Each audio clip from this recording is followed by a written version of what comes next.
on now. There we go. There we go.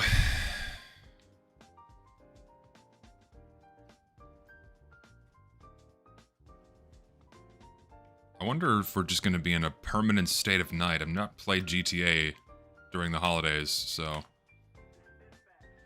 Dude, so, like, I can tell that I'm beginning to get sick. Everyone in my house is sick right now, except for me. But then I laid down to close my eyes for a few minutes because I was feeling tired, and then I woke up, I'm like, uh-oh, there it is. I feel something coming along. It's the season. Tis the season for catching the crud. And hopefully it's just a case of the crud and nothing more than that. Because crud I can handle. Doesn't bother me. But if it's the flu or something, then I will cry and be very sad. I was also sick this weekend, but now I'm feeling better. That's good, man. Thankfully it passed. Yeah, it's an old school taxi. No! How many fucking reindeer am I gonna kill? We'll see. How many reindeer lives will I take tonight?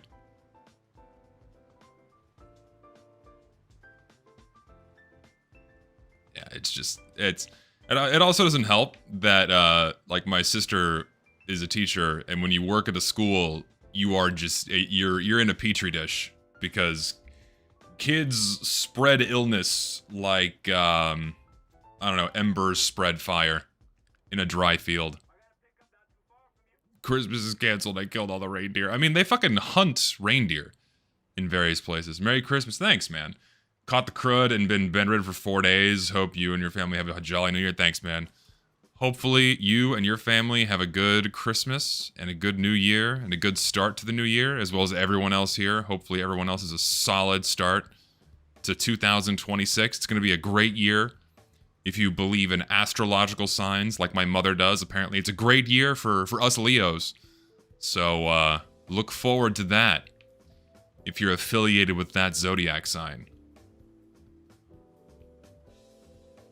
56 virtual reindeer were harmed in the making of this live stream, at least. Get like a counter going on the fucking side of the screen. Get your ass in here, come on. Merry Christmas, and to those who don't celebrate, Happy Holidays. No, it's Merry Christmas, and like, listen, they say Happy Holidays. What other holiday is there? You just have Hanukkah. You have Christmas, you have Hanukkah, and then I guess New Year's counts as the holiday, but it's like, come on. So it's what you got. Good luck on your BA festivals. Hope you feel better soon. Merry Christmas. Merry Christmas to you, man. Yeah, I got a little screwed pulling for Swimsuit Mika and Nagisa last night. I had to do 220 pulls, and I had to spark for Mika, but I eventually got Nagisa on roll on the 220s. So other people got way worse off than I did. Some poor souls had to roll a shitload to get both, but I drained my Pyroxene reserves down to like 2,500. So no bueno. But at least I got him. Got a shiny Ekans in Pokemon Soul Silver yesterday. My sister and my brother-in-law are really into Pokemon cards now. They got into it recently, and they've been collecting a bunch of them. And they got a whole booklet full of Pokemon cards. I mean, I get it. It's, you know, they grew up at the same time I did. Pokemon is a strong nostalgia factor, and they're cool and very fond memories of being a youngin' and all that, so I get it. I like Pokemon. I never like got neck deep into it like so many other people I know who play the games and love the anime and all that stuff. Just never got that neck deep into it, but I did enjoy the shows and the movies when I was a kid.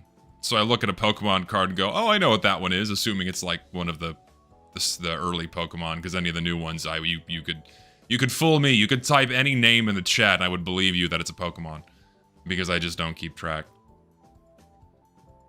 I don't really have like a strong favorite Pokemon. I mean, pick any of the OGs and I'm like, yeah, I like that one. I think they're cool.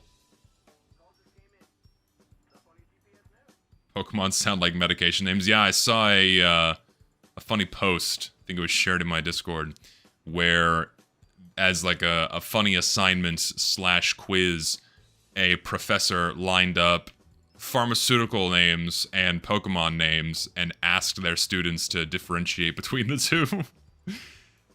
My cousin, who's a pharmacist, they grill you, man. You have to know your shit. You have to know thousands of different pharmaceutical drugs. You have to know their names, what they do, how they do or don't mix with other ones. It's pretty crazy what you have to know. So if you put Pokemon names in front of them and pharmaceutical drug names, they'll know their shit if they're a pharmacist worth their salt. Don't hit him with the door. Also, yeah, GTA does like snow for this time of year, which is cool. I like the little detail. And yes, the road is slick, so it makes it a lot harder to drive. Merry Christmas Eve, man. It's Merry Christmas Eve, unless you live on the other side of the world, where I think it is already Christmas Eve for y'all. So Merry Christmas Eve to you, too.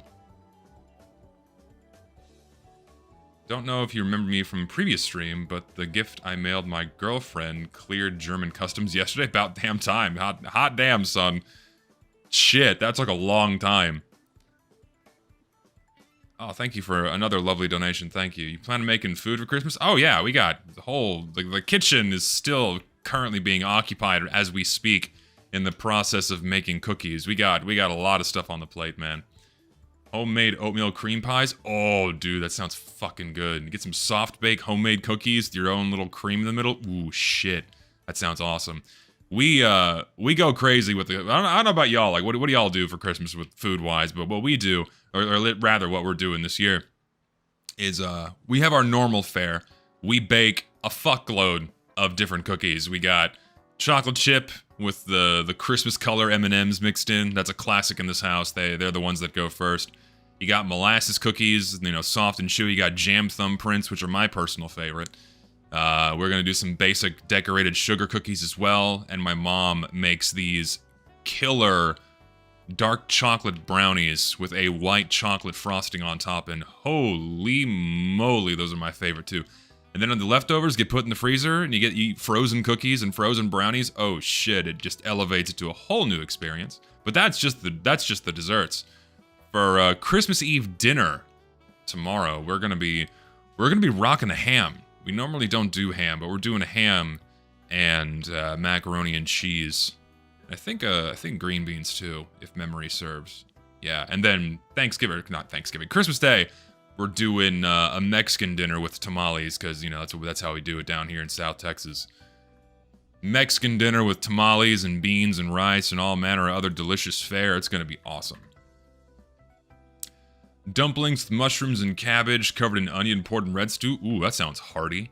A hot, hearty meal. Fuck yeah, man. Finger foods for Christmas Eve, and then a bunch of baking for Christmas Day. Mom makes crazy good snickerdoodles. Oh my god, I love snickerdoodles. I mean, to an effect, a molasses cookie is in that same vein, but snickerdoodle is frickin' delicious. Love them. Oh yeah, we're doing homemade mac and cheese with multiple kinds of cheese. None of that mac and cheese in a box shit, which is good for when you're in a pinch, but Christmas Day, nah, we're getting the real deal. Homemade, fresh. Flan? Ooh, fuck yeah, dude. I fucking love flan. I haven't had that in a while. There was a restaurant that I used to frequent in a small town here. Don't kill the bunnies. Why are there so many? There's so many! I don't want to... Okay, we dodged them all. That would have been tragic. Oh, I'm gonna go into a ravine! Oh, God, the road is slippery. We're good. There was a Mexican restaurant. Oh, no, I'm not gonna be able to get out. It's too slippery. Shit. Oh, no. This is actually bad. Hold on, let me, like... Oh, no. Am I actually stuck? Oh, no.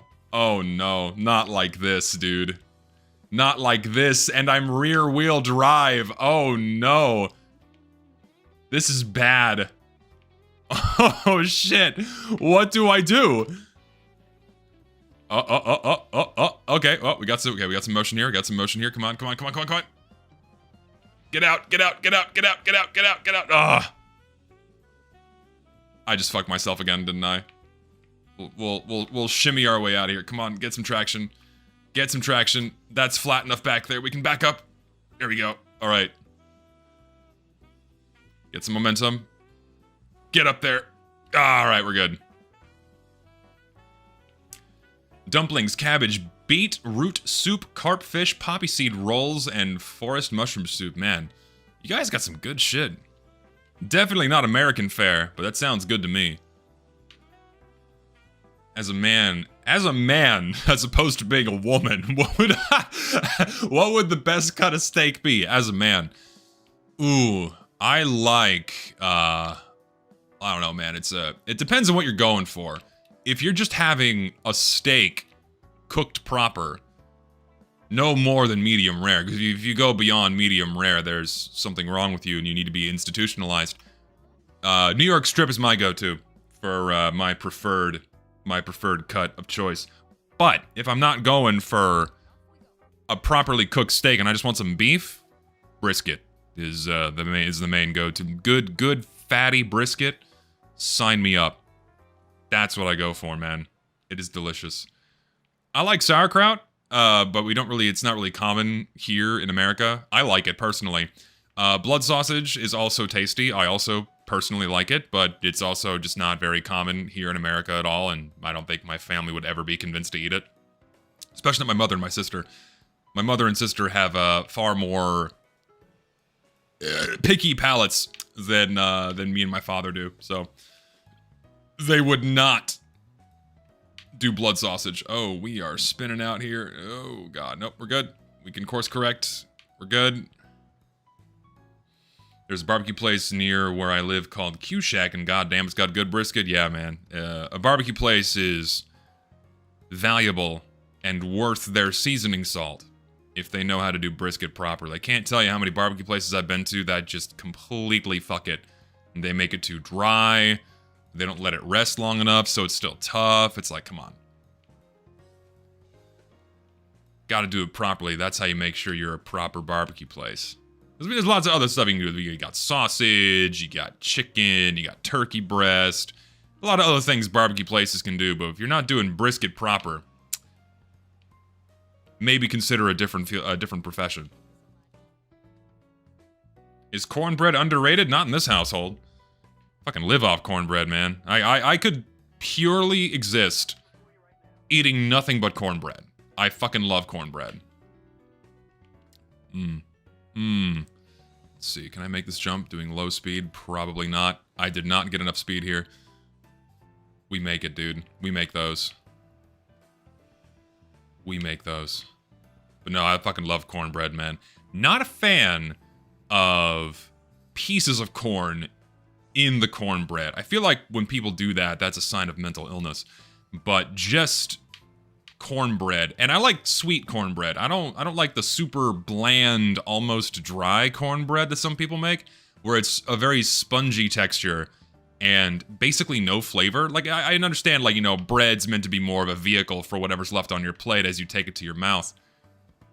But the bread's got to have some flavor, man. I can't tell you how many times I've had a bland cornbread that is just not tasty in the slightest. It's got no flavor in it, none whatsoever. It's just so the sweet and salty cornbread. Fuck yeah, man.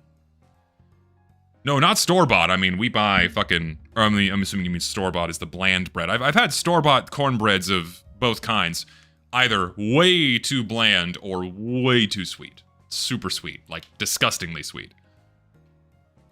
I like my steak prepared no more than medium rare. That's the best way to do it. You cook it beyond that, you're eating boot leather. And the flavor is gone. There's something wrong with you. But no, there's Walmart. Like, I am about to introduce Walmart like people don't know what that is. No, Walmart has a bakery section. At least the one I have does. The one that's near me has a bakery section. And they make this fresh cornbread. When you walk up to it, it looks like a box of Twinkies. And it basically has the same amount of sugar, no God, as a box of Twinkies. And it's more or less cake. So when you put that much sugar into your cornbread, you effectively have cake. It's not cornbread anymore. You've made a corn cake. It still tastes good, but it's not to be had with dinner. Definitely not meant to be had with dinner. You know what? Truth be told, I'm not big on corn. I like cornbread. I like cream corn. But other than that, I don't really seek out corn. I really, personally, do not like corn on the cob. I really don't like it. I don't like eating it. It's messy. It gets in my teeth. And like, the payoff is, it just doesn't taste that good. It's just not that good every time I eat it. So it's like, what am I doing to myself? Oh wait, that is a road. Oh my god, what the fuck? What do you mean that's a road? It's so hard to tell because of the snow. And then corn off the cob, you gotta really doctor it up in order for me to like it. I mean, if you have like Mexican street corn with the white cheese and the seasonings and whatnot, that's fucking tasty. But beyond that, not a big corn guy, or at least not anything outside of cream corn. Cream corn I fuck with. Cream corn I fuck with. Dude gonna release the video on December 31st. No, the video is done. The video is actually 100% done. I'm just waiting on the thumbnail and a little animation that is being done for it. But the video is completely done. I'm pretty okay with it. I think it's gonna be informative and hopefully well received. We shall see. Hopefully it's gonna be out this week. If not, then I'm just waiting on the last few assets for the video to be created, and then when it's done, I'll put it out. Do I fuck with corn syrup? As an American, I really don't have much choice if I buy anything that's like pre-made or processed. Oh dear god. Wow, I'm surprised I did not go completely airborne there. True, my video is going to be about my political grip channel transformation. I'm going to start leaning heavily into politics, and I'm going to be the next big political streamer. I'm starting a new politics podcast where we, I can't even like make a joke about it because it's just like so unfunny. I don't know. I'll shock my dog. How about that? We'll get like a new dog on every week and we'll tase it. Yeah, that'll be a good political streamer introduction. That's how it'll go. Or yeah, I'll pull an El Maxo and start making political content. What a transition. Holy shit. Nah, not doing that. Whenever you dip your toe into that world, the rest of you follows with it. And the more you sink yourself into it, the more you compartmentalize yourself into one side of politics or another. Your audience will become increasingly more focused and increasingly more rabid, where at a certain point, you're not going to be political enough, either left or right leaning, for your audience, and they're just gonna, they will eventually eat you alive if you cannot keep up and also make yourself more extreme in the process. So, big no thanks from me ever doing that. Hard pass. No, yeah, El Maxo makes political videos now. Not on his TF2 channel, but a different channel. Yeah, he's completely pivoted towards political content. So if you want to watch like the 1000th person bitch about Asmongold's existence, then go watch his videos. If that sates your video desires, then go for it. Talking to 80% of people about politics, either you agree with them or you're against them. I just don't. The other problem with having any kind of political discussion is that it's not a discussion. It's a fight. Whatever it is about the internet, be it, you get social clout for it, or because the internet just trains you to do this, coming across someone and having a disagreement now just makes them your enemy by default.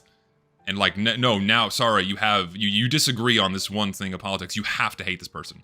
Like, you just want them to die. They must be eradicated because you don't have the exact same political viewpoints and ideologies and morals. And if you don't have an alignment, well, then you have to remove them. You have to hate them now and bludgeon them with bricks. It's like, what? It's so frustrating. So it's like not even worth doing unless you just want to fight 24/7, because that's what you'll inevitably be doing, is getting into endless arguments all the time. And I fucking hate that shit.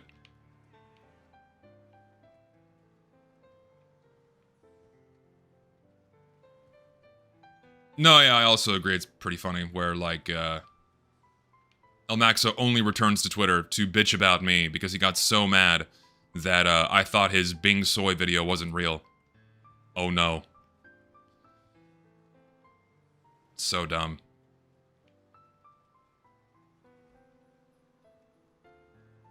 Home Alone's getting a new movie? I don't... Oh, God.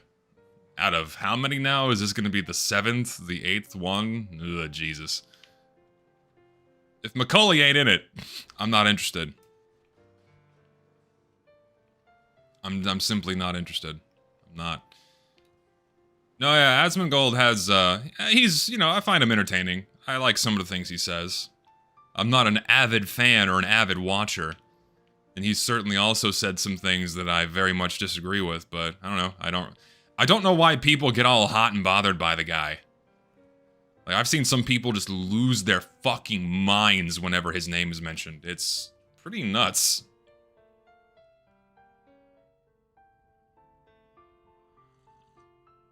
I have some hot tea here. It is much needed. Yeah, I can't see them making a new Home Alone movie good. I can't. I'm not seeing it. There's no conceivable universe where another Home Alone movie is gonna be good, let alone desired by anybody. He was empowered by years of playing World of Warcraft. I will say his living conditions are, suspect, to put it lightly. But does it mean that what he's saying is wrong? Not by default. Oh? Wait, where's the road? What the fuck? Oh, it's here. The snow makes everything very hard to see. YouTube algo works super well for mixed politics, gaming videos, unless it's some lefty video essay slop. Also, I just heard a very weird noise. I think that was my mother coughing. I don't know, YouTube, I mean, any social media algorithm is going to push whatever's going to be divisive and full of engagement. So, there's definitely a lot of money in it. If you want to make quick bucks off YouTube, just dive headfirst into making some political commentaries, and eventually you'll get momentum and the money will flow. Do I like or hate? I fucking hate snow, man. I live in Texas. Why do you think I would like snow? Snow sucks. It's fun for like the first day, but then the next day it turns into slush and ice. It's in the way. You can't drive. You slip and slide and fall and bust your ass. You have to shovel it. Fuck no. Hell no. No. I don't fuck with snow. I don't fuck with snow. I like cold air, but if you mix moisture with that cold air, you lose me. And thank God it doesn't snow here, but maybe once every few years. I did start watching Implement's new Downward Diary. I did not finish it. I actually watched that, the part 2 of that Honey expose video today, and that is pretty fucking shocking how bad that company has dug itself into a hole. Holy God. I don't know if y'all been keeping up with that or watched that new installment, but holy shit, dude. They were getting up to some nasty stuff.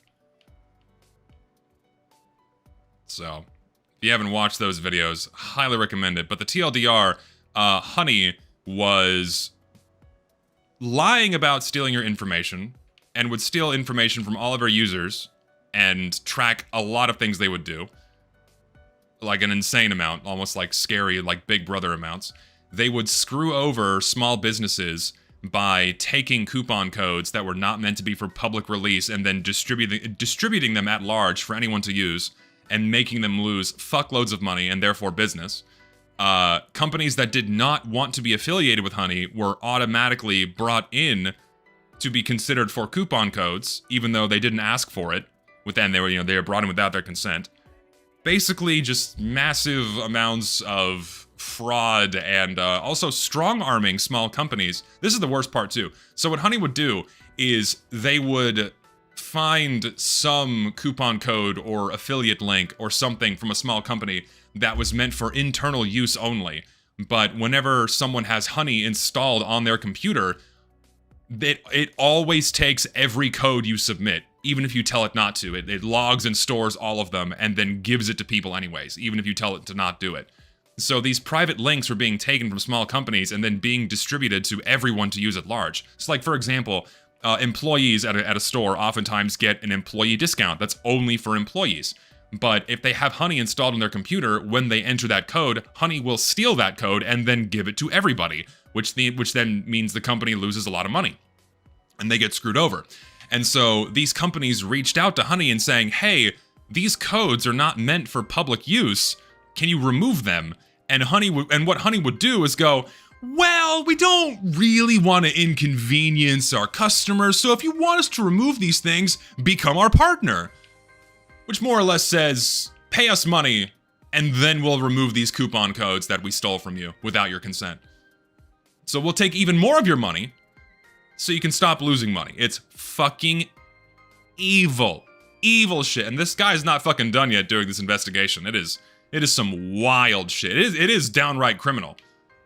And Lord knows how much money they got away with. And it's only getting worse. It's nuts.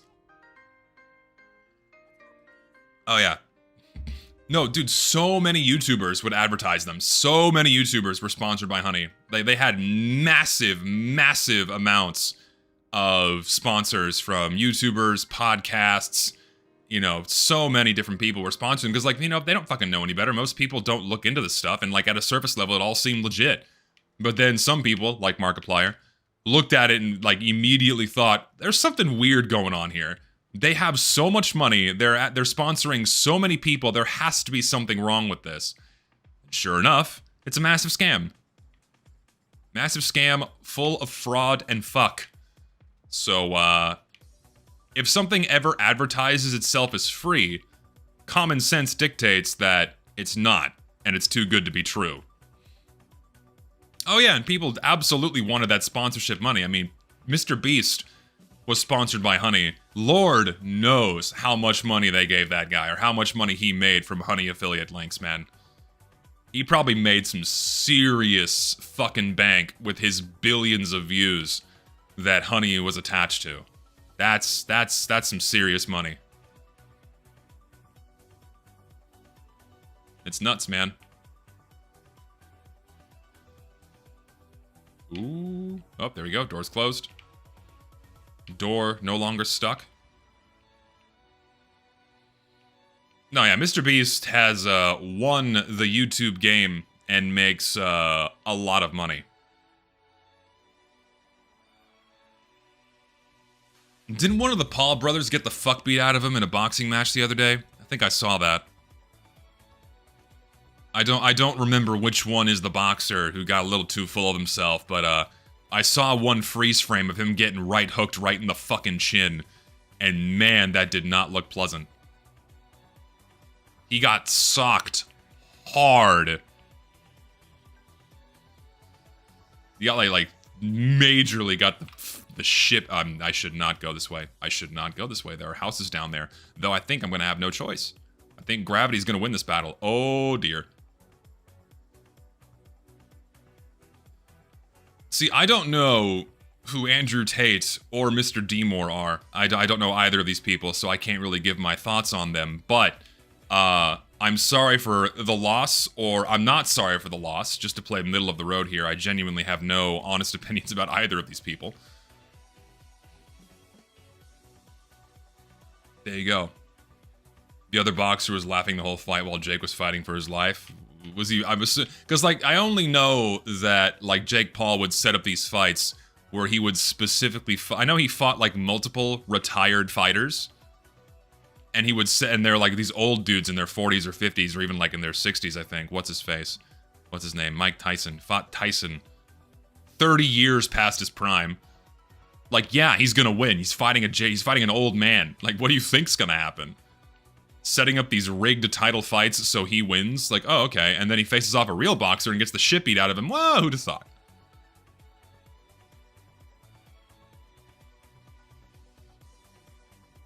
Tyson was biting his gloves so he wouldn't trigger punch him. Dude, you can tell Mr. Tyson was all... I saw bits of that fight. He was pulling his punches. He even that old man could still probably kill that kid. But he was pulling his punches. But they made their money. That's what these fights are, man. It's about making money. Doesn't matter who wins. They both walk away with a paycheck.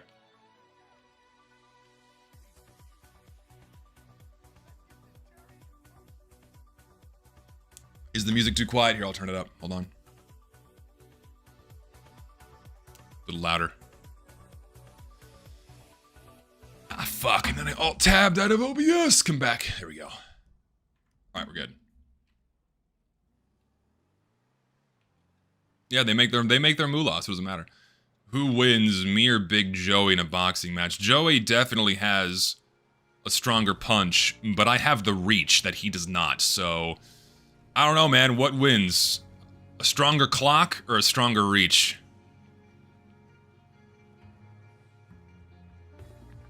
I'm not big on fighting dynamics, but I feel like a longer reach might have a better advantage. You hit someone in the right spot, it'll down them. Zesty versus Lucid. If we're being real, I'd probably kill Lucid. I don't want to do that, though. I'd feel really bad. Lucid is my friend. I don't want to fight him. And Joey's a chill dude. I don't want to fight him.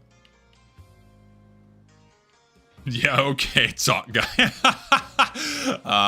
Listen, I know my limits, okay? I know who I can and cannot fight. I know who I can and can't fight. Richter would die. I'm sorry, buddy. I think I'm sorry, Richter.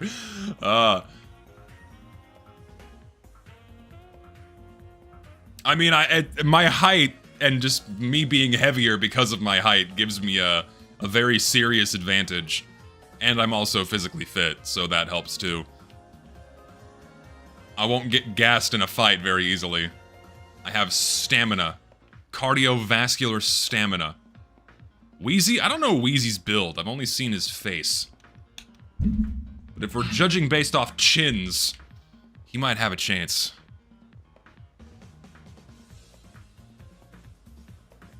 I would fucking annihilate Solar Light. Are you kidding? Have you seen him? Have you seen him? I could sneeze on that poor boy. The boy needs some animal protein. He needs some animal protein and a good set of weights.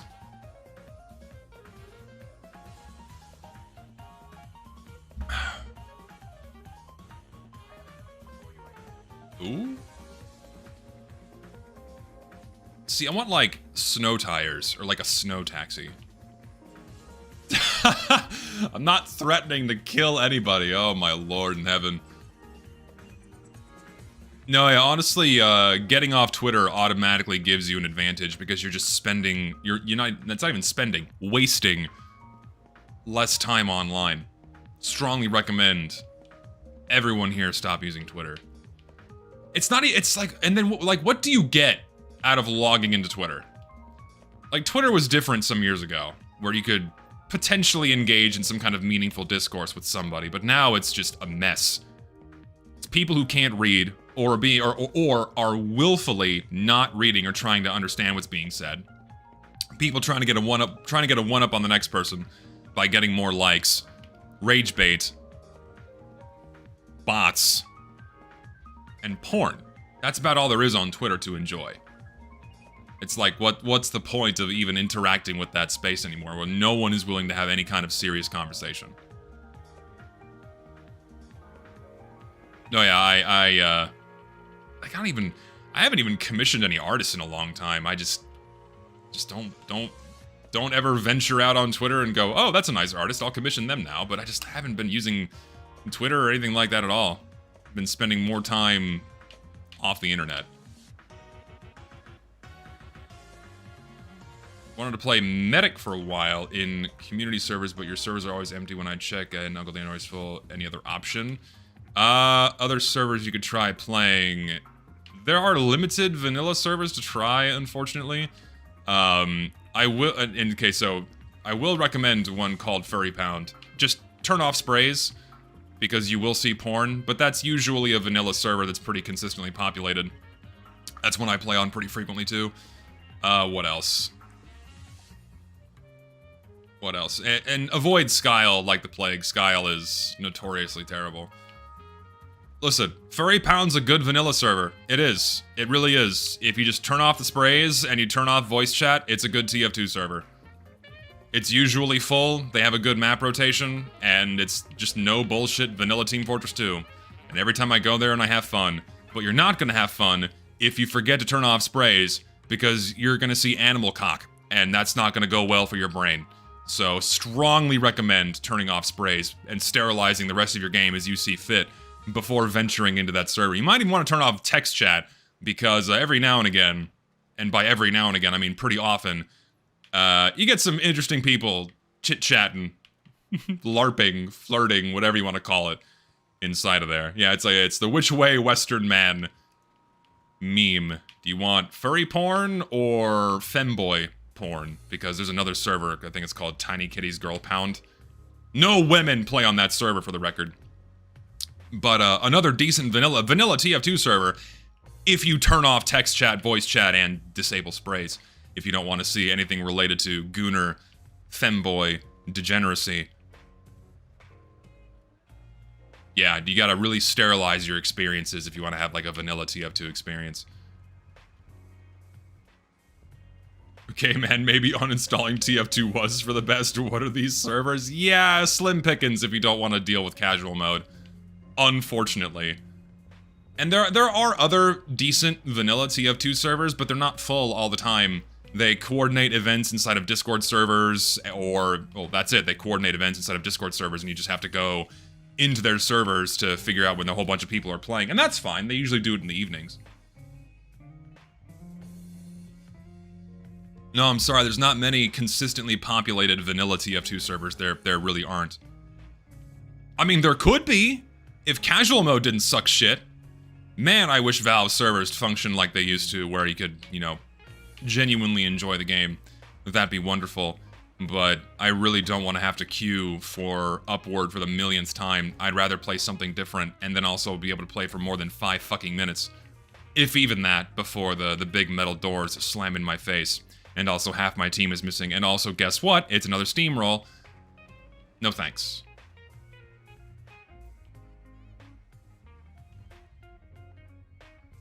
I mean, it can't be any worse than just casual 2-4 in terms of depravity. Don't tempt that. I wouldn't hedge your bets on, casual 2-4 being more tame, or worse, rather, in terms of depravity than, some of these servers, man. They get raunchy in there. Trust me, I've seen it. It's, yeah. You know, a lot of these people are the kinds of individuals where their entire social experience, their social life, is primarily defined by what they beat off to. You know, that's the kinds of personalities that frequent these servers. Yeah, it's all well and good, whatever, you live your life as you see fit. But if you don't want to hear that, then probably turn off communication features. I mean, the problems with Skyle is they spoof their ping, they have AFK bots, so it's not always real people you're playing against. It's just they're not very good servers. Like Lust Archive fans, there's always a non-zero number of fans of any franchise whose entire personalities are based on said franchise. Blue Archive definitely having some of those fans. But I would say Undertale fans are far worse in that regard than most franchises, actually. Undertale or Deltarune fans are far worse in that regard, where their entire personality is comprised of being a fan of that game and or its characters. Like, even Ava fans have more respect for each other and more respect for other fandoms, but when we're talking about Undertale, Deltarune fans, some crazy shit. Both franchises have those types of beasts as target audiences. Not really. I mean, people give Blue Archive a bad rep, but people are pretty fucking normal, and that's really saying something compared to other fandoms, man. Like, of course, you're gonna have your degenerates mixed in, but Usually you don't see huge, heated dramas involving the Blue Archive fandom. It's usually other fandoms, more often than not. Like, the most recent quote-unquote drama that Blue Archive went through is the devs, Nexon, reached out to some streamers to have this collaborative event where if you watch their streams, you get item drops in-game. And then they picked some of the worst people imaginable, including those that came out against what Blue Archive offers, and openly saying that they hate the kinds of people that play Blue Archive, or enjoy that kind of content. And so naturally, all the fans of Blue Archive lashed out and said, hey, why are you, like, trying to have these guys sponsor a game that they openly said they hate? Yeah, like Sea Dog? Yeah, those guys. So, and then, thankfully, Nexon's like, oh shit, we fucked up, we had no idea. And they walked it back and canceled all of them, which is incredibly based. So thank you, Nexon, for actually listening to your fans. Much appreciated, which really can't be said for many other franchises. So awesome. You love to see it. You love to see it.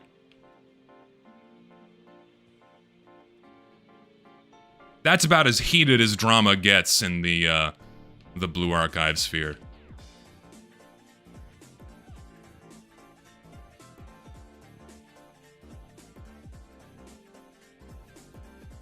Oh, God. I mean, what could you really expect from people that orbit Hassan? You know, that's been okay. I know most people don't give a shit about this, but this is just, you know, more stupid, retarded YouTuber drama bullshit. But there is a channel called Abroad in Japan that I watched for many years. And I genuinely enjoyed this guy's content, where I'm like, man, this guy knows how to make a good video. It was very entertaining. And I watched this guy for years. And then it recently came out that he blatantly lied and attacked another YouTuber for practically no reason. And it was pretty fucking shocking that, like, the extent to which he went to try and make this other YouTuber look bad. Because I think tied in was this chick had some personal beef with his now fiance or something like that. And so he basically swung his channel like a mace to shit on this other channel. And that was pretty bad. I lost a lot of respect for the guy after listening to that. And then it came out that he was like a Hassan orbiter and shit like that. It's like, ah, okay, that explains a lot. So I'm not subscribed to that guy anymore. Fucking shame. Undertale fan since 2016, I wish it didn't exist. What do you mean? If you enjoy it in your own self, come on now.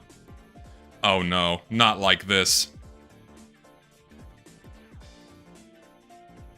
Not like this. Hold on, this will give me an opportunity to turn my fan on. Let me turn on my fan so I can not sweat to death in my room. Very balmy day today. Very, very warm and balmy day.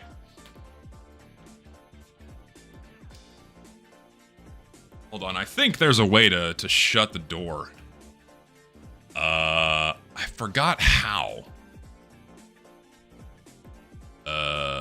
There's a way to do it, and I don't remember how to do it. Was it here? Vehicle preferences. Doors. Oh! Hey, there we go. That's how you do it. Yeah, you got 84 in Dallas today. It's about the same in San Antonio.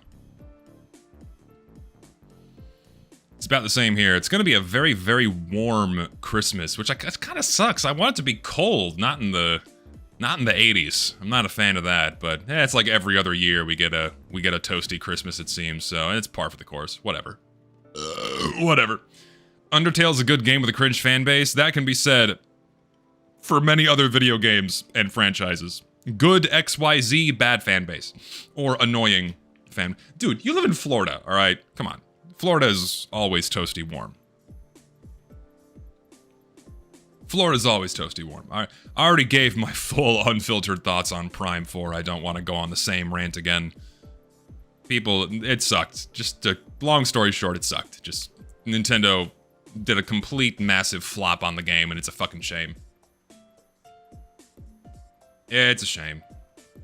No, yeah, and when it comes to TF2, it sucks because smaller, more compartmentalized segments of the TF2 sphere can be very good. You know, they're good communities, they have good people, you meet a lot of, you know, you make good friends, and they're all nice and chill. But then other ones are very combative, very aggressive, unopen to meaningful discourse. And then the community at large is really the game's own worst enemy right now. It really is. And that's like the worst thing. TF2's #1 enemy right now, aside from Valve neglecting it into the floor, is the very same people that claim to love the game and play it, not really holding Valve accountable for their lack of attention towards what the game needs. We are our own worst enemy. No, Super Metroid's not my favorite game in the series. It's definitely Metroid Prime 2. I know people will be like, oh, why is it Prime 2 and not Prime 1? Well, I like Metroid Prime 2 more, and that's about where it stops for me. Don't get me wrong, love Metroid Prime 1.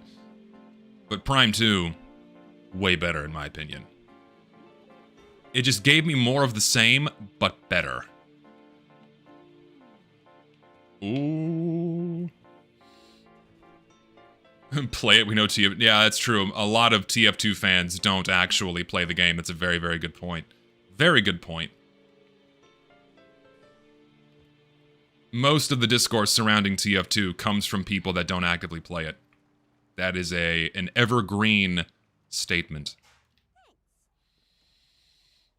Perfect example of everything wrong with a fandom is Sonic the Hedgehog. Like, think about how many toxic fandoms are connected to Sonic the Hedgehog. I don't know how many toxic fandoms are connected to Sonic the Hedgehog. All I know is, like, the Sonic fan base is something that's been idling in the background for decades. And, it produces interesting people. I don't ever see drama in the Sonic fandom either. That's like a fandom I never hear anything depraved or fucked up about. Nothing like that at all, really. Like, no, like, oh, this fucking Sonic the Hedgehog YouTuber just got ousted as someone that, I don't know, breeds chickens for fights. It's like, for cockfighting. It's like, you don't ever really hear anything about that, like that from the Sonic fandom.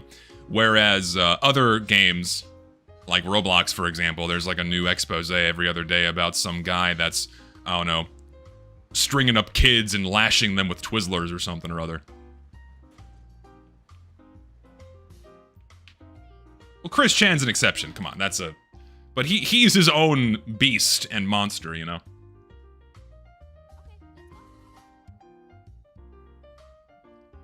Listen, I'm picking. Listen, don't fuck off, security. I'm doing my job, all right.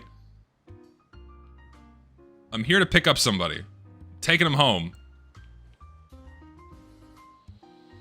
The Chris Chan fandom, he doesn't even have, okay, well, when it comes to any lolcow, they're gonna have genuine fans that do genuinely like them for one depressing reason or another, depraved reason or another. But then most of the people that keep up with lolcow are the ones that are feeding into the maelstrom, feeding into the mess and just waiting for the next thing to happen. I don't know if this is true, but I heard this expressed as a fact. There is more lore and documentation on Chris Chan than anyone else in human history. That is a fucking insane thing. There is more documentation on this one guy than anyone else in human history. Ooh. And it really would not surprise me if that's true. Because there are so many videos, so many articles and blog posts, and even stuff from the big man himself. It's like there's hundreds, thousands of hours of content about this guy out there. It really would not surprise me if he's the most heavily documented individual in human history. And like, for what? Because people like laughing at the guy who's clearly fucked in the head. I don't know, it's just, to me it's fucked up. That's why I'm not really big on, say, on lolcow culture, because I don't really take delight in, another suffering, no matter how screwed up they are in the head. It's not something I take delight in. I don't like seeing other people suffer.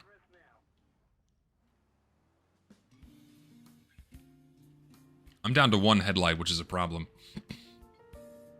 I find it weird how people try to turn me into a lolcow. I don't know, man. I think, you can't force it. That's like the main thing, is you can't force one. And, also, the term lolcow has been watered down very heavily, where now it's like, oh, you have one instance of someone getting angry, or a handful of instances of someone getting angry. Oh, it's a lolcow now. He got really angry at a video game once and, like, threw his keyboard. Like, that's the standard now. Like, no, you need to have a multi-year-long, consistent pattern of that kind of behavior. Then the award goes to you. Oh, dear Lord. Oh, no. Oh, okay, we're good. I mean, Boogie feeds into it because that's the only way he can make money right now. Like, oh, God. Just really fucked up people that experienced fucked up shit and then never dealt with their shit and in turn became fucked up people fucking up everyone else's lives around them, and then people farm it for content. It's a very screwed up thing, if you think about it.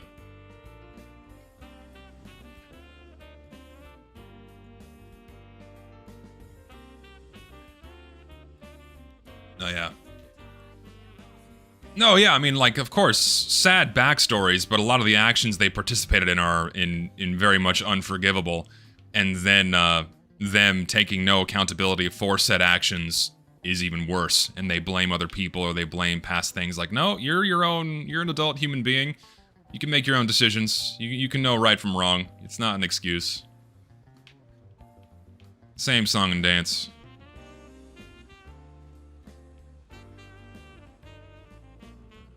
Finally, a non-TF2 truth, because you're right, lolcow became a synonym of person I don't like, and this problem became worse in Spanish-speaking internet. Well, yeah, I mean, that's what's happened to a lot of words online, is they're now just attributed to someone I don't like. And so they just throw the worst things possible they can at someone they don't like to, you know, diminish their person, lower their person, slander them, all that stuff. Because that's the way you win arguments online. Yeah, I disagree with you, but you're a fucking poopy head, and you snort celery sticks coated in raisins and, I don't know, squid guts. Yeah, so, checkmate. That's about it. Am I excited for Christmas? Now I'm just chilling at home, having Christmas with the family. It's gonna be a nice, relaxing time. I am looking forward to it. It's gonna be a great time.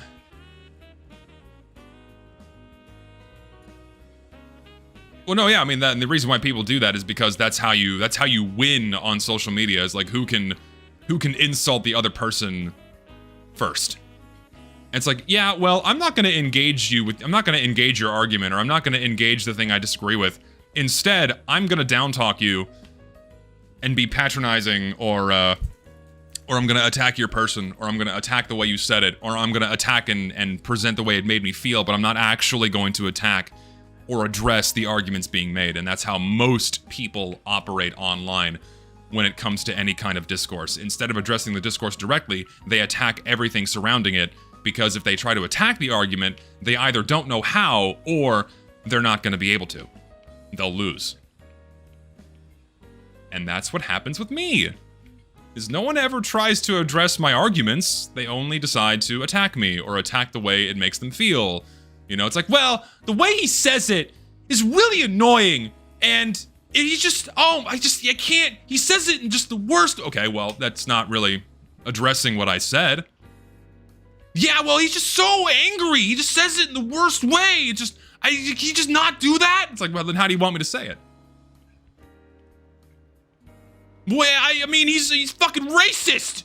You just can't, you don't get it. He's just so bigoted, and he said the sky's blue, but I just can't agree with them. Every day.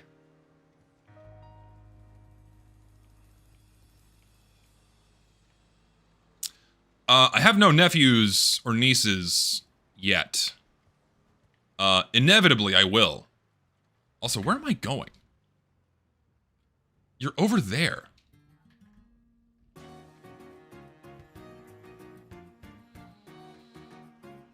All-time favorite game? That is still going to be Metroid Prime 2. That is still going to be the winner.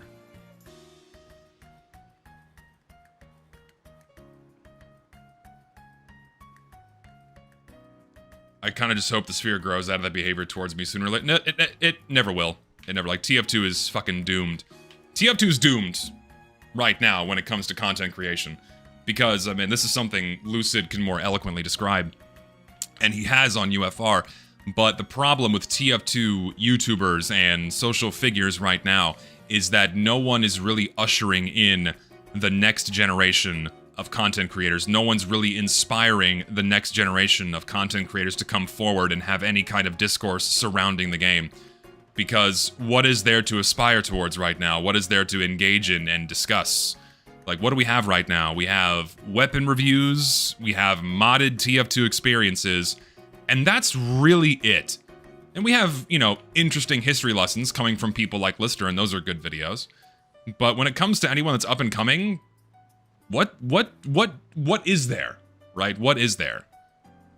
And generally what would happen, at least in the past, is other YouTubers would, you know, speak with smaller guys and, you know, give them a boost up and kind of bring them into the fold, and they go off on their own and do their own thing, and they would kind of grow, and the cycle, you know, had a few repetitions over the years.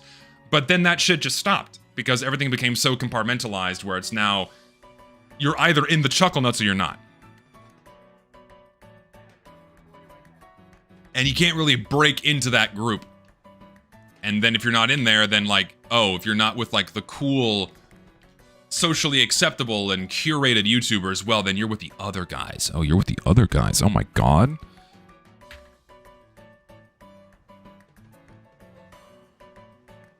So like, well, how do you make TF2 videos now without copying what's already there or having any kind of meaningful discourse around the game, which I seem to have kept all to myself because no one else wants to do anything like that. No, yeah, it's middle school, high school bullshit mentality that is literally going to kill this game. That is the inevitable end if no one is going to be willing to have any serious conversations about where this game is going and what this game needs.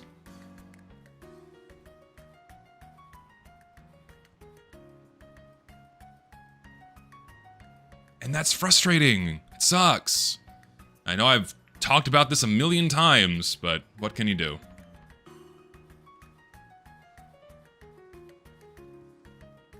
Don't slide. Oh, we're good. We're good. How soon is soon? Video is done. I'm just waiting on the thumbnail. Waiting on thumbnail, waiting on a little animation, and then once those are done, the video is gonna go live. Hello, Lucid. Yes, this is not live. This is pre-recorded. And that's the joke. That's the joke. But no, when I say video coming out soon, I quite literally mean soon. It is going to be ideally this week, if not very, very soon after that. No, and I'm not saying what the video is about. I've been keeping that as secret as possible. I did have a pre-screening in my Discord yesterday as a perk of being in my Patreon Discord. You get to see my videos early. Totally not a self-plug. But they seem to like it in there, so I think it's going to go over well. We shall see. When will you stream your live Jeff gameplay of Marvel? Marvel Rivals just does not appeal to me, man. It really doesn't. I know it's... ooh, didn't kill it. We're good. Didn't hit it. My soul remains intact. Just Marvel Rivals does not call to me at all, man. It just... I'm not... not big on those kinds of games. To be fair, I've not tried it. I probably should before I pass total judgment. But I don't know.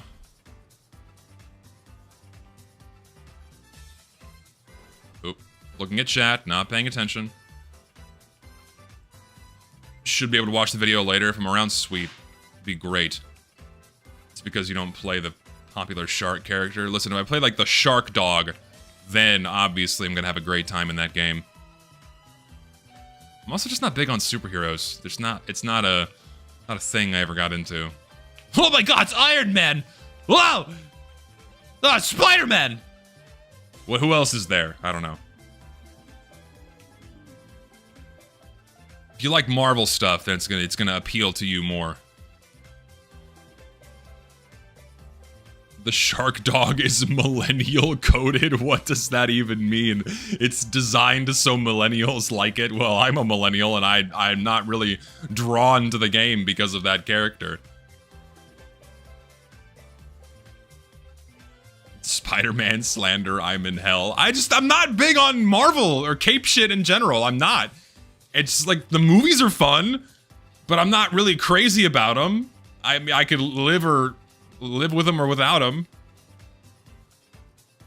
It's kind of like Disney fans, where their lives are defined by the existence of Disney franchises and characters.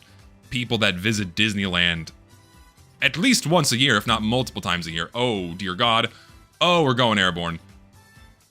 Stuck the landing. We're going down here. We're going. Why is it down there? Oh, lordy, don't. Oh, we're good. Oh, we're good, but this is really bad. Oh, we do a flip. Baby, we make it. Shortcuts.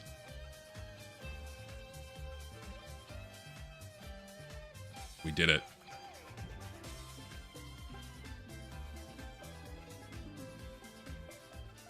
How many superhero movies and continuations are too many? The amount we have now, I think, is a good baseline. Prime 4 stream when? Once I find a way to do it for free. Because I don't want to buy the fucking game. I really don't want to give Nintendo my fucking money. Once I find an alternative way to play the game, then I will potentially do it. What I really need to do is I need to go back through, play all of the Prime games again, start to finish. Could do that on stream too. Just to remind myself about what good Metroid games are, then play Prime 4 on stream. Just to show how stark of a contrast it truly is between the original three. I think that might be the best way to do it. Stream gameplay video without commentary? Then that's not really a stream. That's a playthrough, and I could just upload that to YouTube. People come to my streams because I talk. Speaking of which, my webcamera's not on, I just realized, hold on.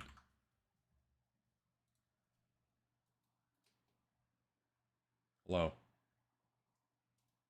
Ooh, focus.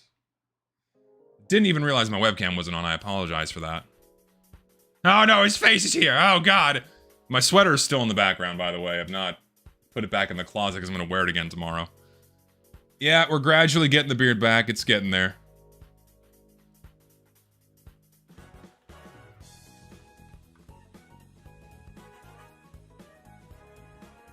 Onwards.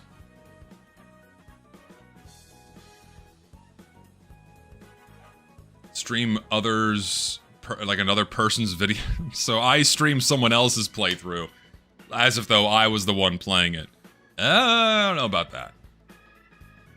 Really want you to try Pseudo Regalia if you like Metroid, you'll love it. It's on the list. I know that one is on my list. I have so many games and so many shows I need to watch. I just finished Ruri Rocks like 2 nights ago. Because I had not watched episode 13 yet. I just finished it. It took me like 3 months to fucking watch that show. I am so bad when it comes to watching anything. It takes me so long.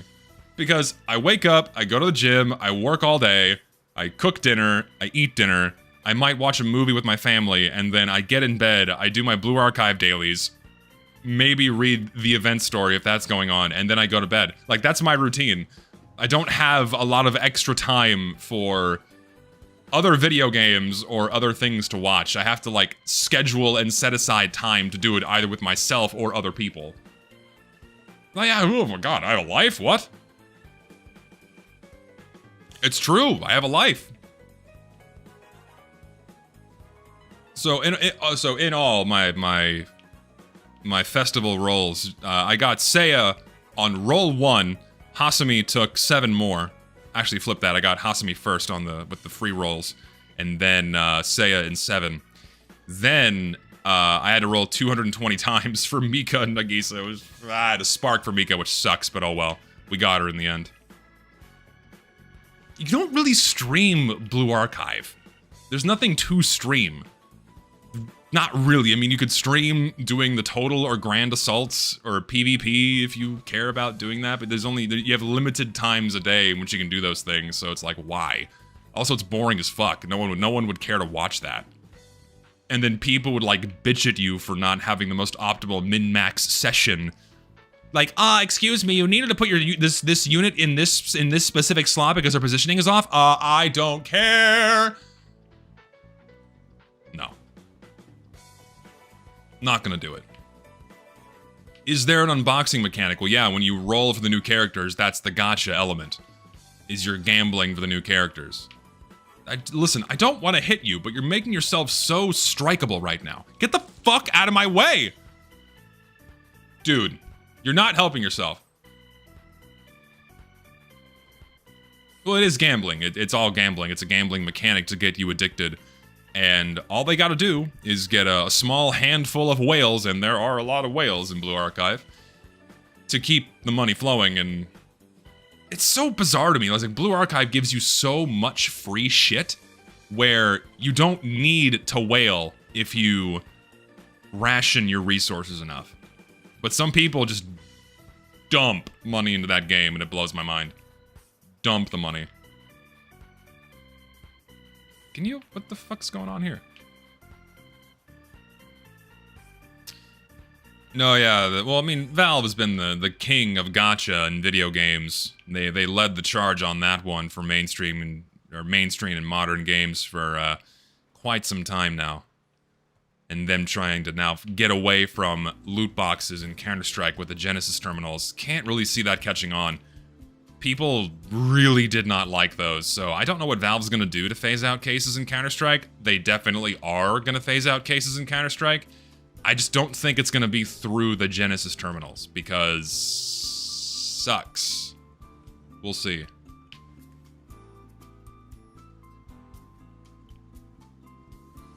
I'm not touching Battle Cats either. I can't have more than one gacha to keep up with. It's too much. I'm a one gacha guy. I can't have like 5. I tried the horse game. It's fine, but I'm not big on the horses. And any other gacha, I'm just like, nah, not really, don't care. I should probably watch the anime for Uma Musume. I've not. I hear it's entertaining, so I should. Valve defeated Sega in their arcade card games. Nah, Sega auto-sabotaged due not trying enough. Well, yeah, Sega really self-sabotaged themselves into irrelevancy. That was their own damn fault.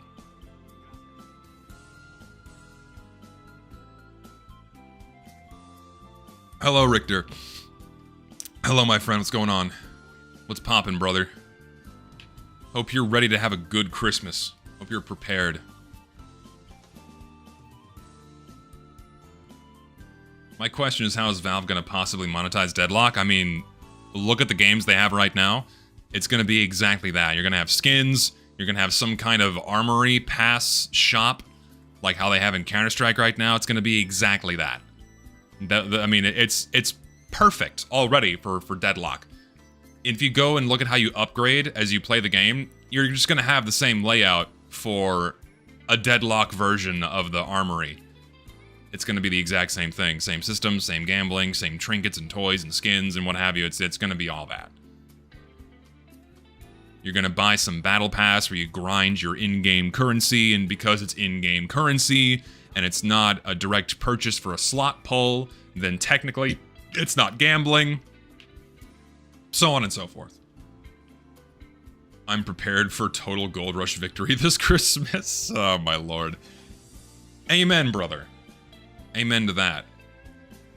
What do you think TF2 would be like if it had more than 9 classes? It would be way worse and way too chaotic. Having 9 is already a lot, and somehow Valve really figured out how to strike a good balance with 9. But having more than 9 would be raw hell.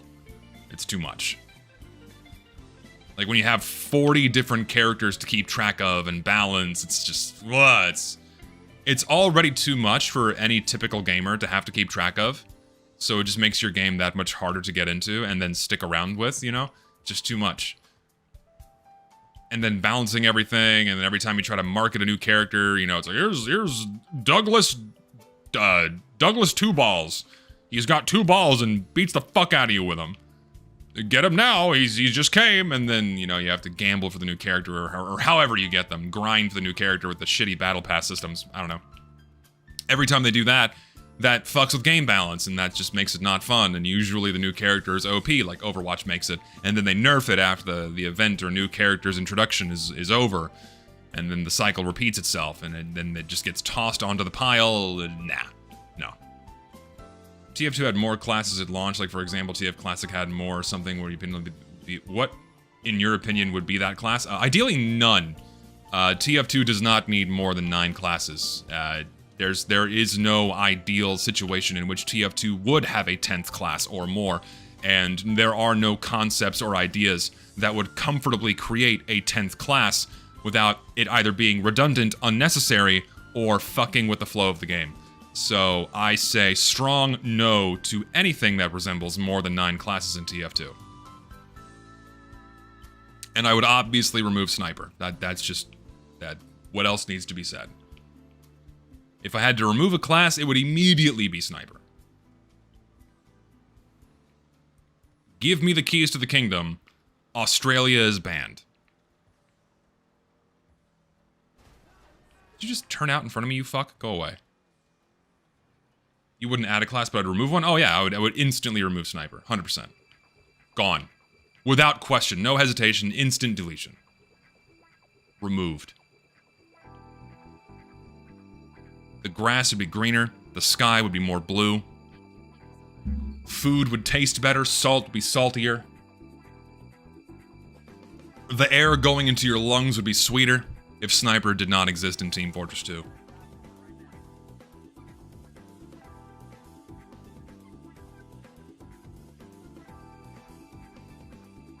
do you mean rent-free? Someone asked. If you could remove a class, what would it be? Sniper.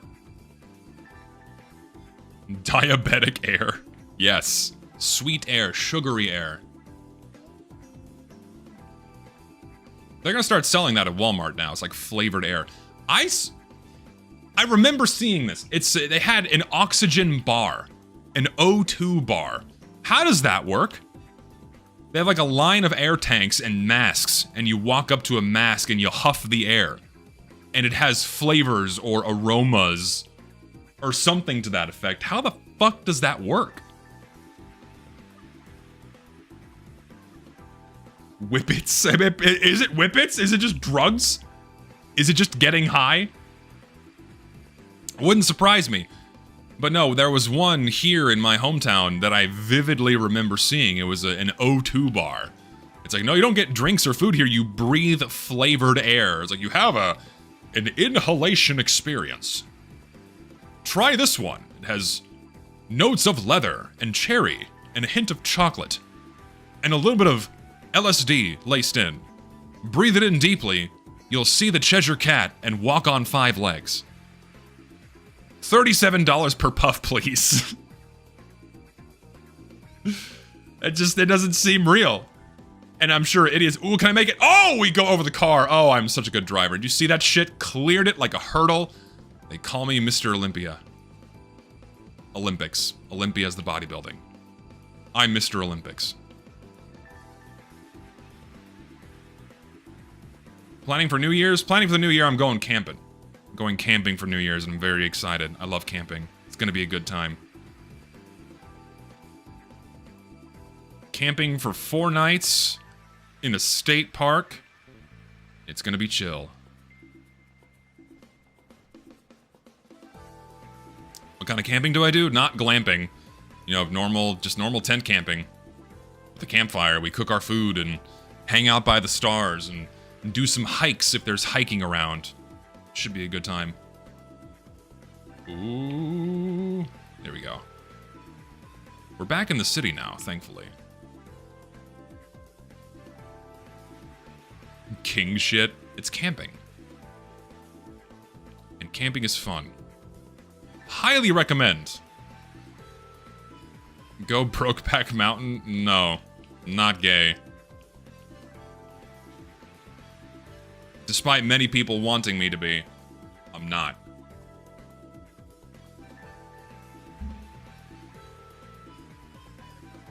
Have I been to Big Bend? Many times. We used to go every year. And sometimes more than once a year. I've been there, shit, 50 times. For work and pleasure. I could live out there. Well, not anymore. It got a little too touristy. Or rather, it is getting too touristy. There's too many people there now. It was way more fun before it became like a mainstream, like, oh my god, we're gonna go vlog in Big Bend National Park. Now, like, you know the park is getting too popular when you have lines to go on a hike. That's not fun. I don't want to have to wait in line to go on a fucking hike. Fuck that shit. And campsites are booked for 3 years in advance. Screw that, I'll just go somewhere else. Like, when I go remote and go out in nature, I don't want to be around other people. I want to be around nature. I don't want to be around a fuckload of Neanderthals and dunderheads bumbling around. Oh my god, it's so funny too, because like what happened with Big Bend National Park here in Texas is it got featured on like some travel TV show where it's like 10 places to visit before you die. And it made it super popular, especially with foreigners, foreign travel. A lot of Chinese people, a lot of Indians started coming there. Where the following New Year's, after that show aired, all of the usual places we'd go to, the places we would stay, the places we would hike, the restaurants we would go to, were completely inundated with tourists. Fuckloads of tourists. It's like, what the hell happened? And it just wasn't comfortable or cozy anymore, and it's such a shame, because like you go there, you have the locals, and like at that point in time, some of the people that we'd like see every year, like, oh yeah, we remember you, that kind of thing. You completely lose all of that personal touch and personable nature of a small town when it's just flooded with tourists, and then as a result, you have more touristy businesses opening up, and more, you know, touristy places to stay, and it just got more sterilized and boring. It's just, it's like, it's not fun going out there anymore with all that crap, which sucks. And I had a point to this and I completely forgot. Yeah, so we went hiking a few times when the first waves of tourists started showing up. And of course, these are people that had never gone on hikes in their life before. They have no idea how to prepare at all. They don't know what the fuck to do. And so you like see dudes in sandals and shorts going on a 4-mile trail. We're like, and we just look at these guys like, dude, what are you doing? They have no water. They don't have a hat, no sunglasses. They just set out on this trail like it's gonna be a cakewalk. It's like, what are you doing? You're gonna be turning around very soon, or you're gonna be getting hurt. But it's so healthy for the economy. The line's going up. That means life is good. Yeah, it's so healthy for the economy, and forcing out all the people that living there going to that place. So lovely. Yeah, let's just import more people and screw over the locals that actually live in this place. Why is this guy fighting me? Why are you fighting me? What was that for? Okay, no, fucker. Yeah, I thought so. I'm gonna go gamble.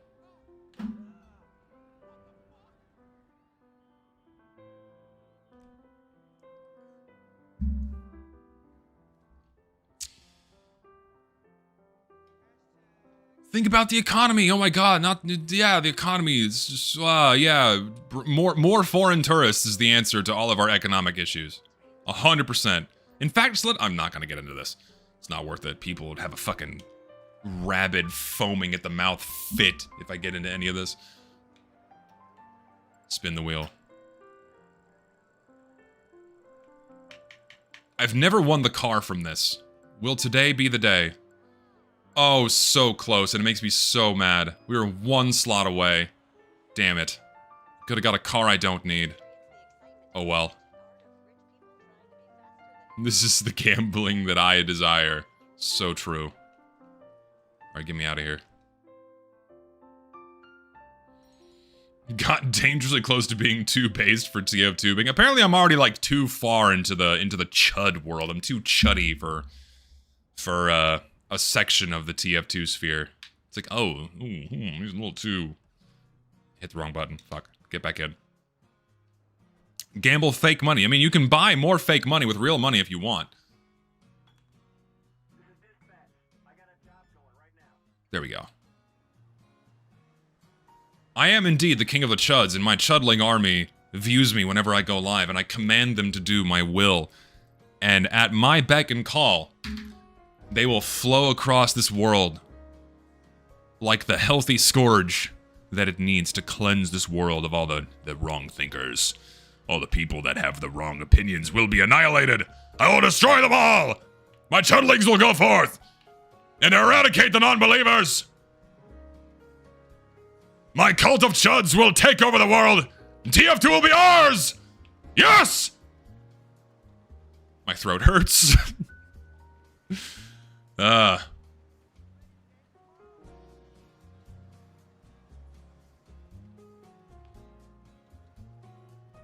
My audience is my personal army, by the way. I don't know if you knew that.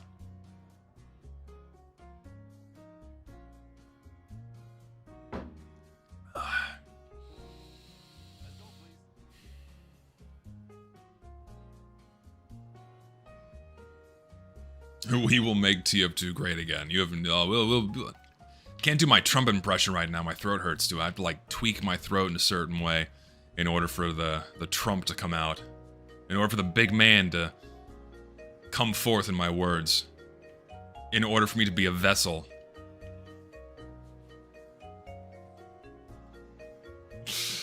I have to be a conduit, a channel, a vessel.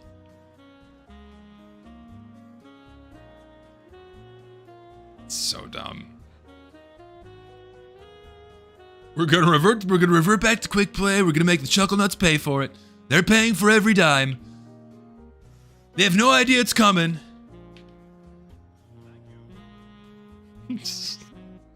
So fucking stupid.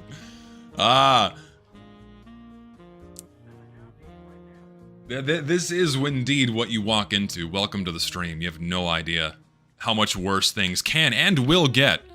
Don't you worry. My cab is really fucked. I gotta maybe get some repairs here soon. Not that I need them. I can just drive this thing into the goddamn ground. It doesn't matter. Also, where am I going? Where are you? Hello? There you are. My taxi looking a little disheveled. A little run down. In need of some help. Well, yeah, of course, my next video is going to be about Team Fortress 2, and that's what I upload to my main channel, is videos about Team Fortress 2. So, and it will be hopefully out this week. I was hoping to have it out before Christmas, but it's not. It's no big deal. Soon.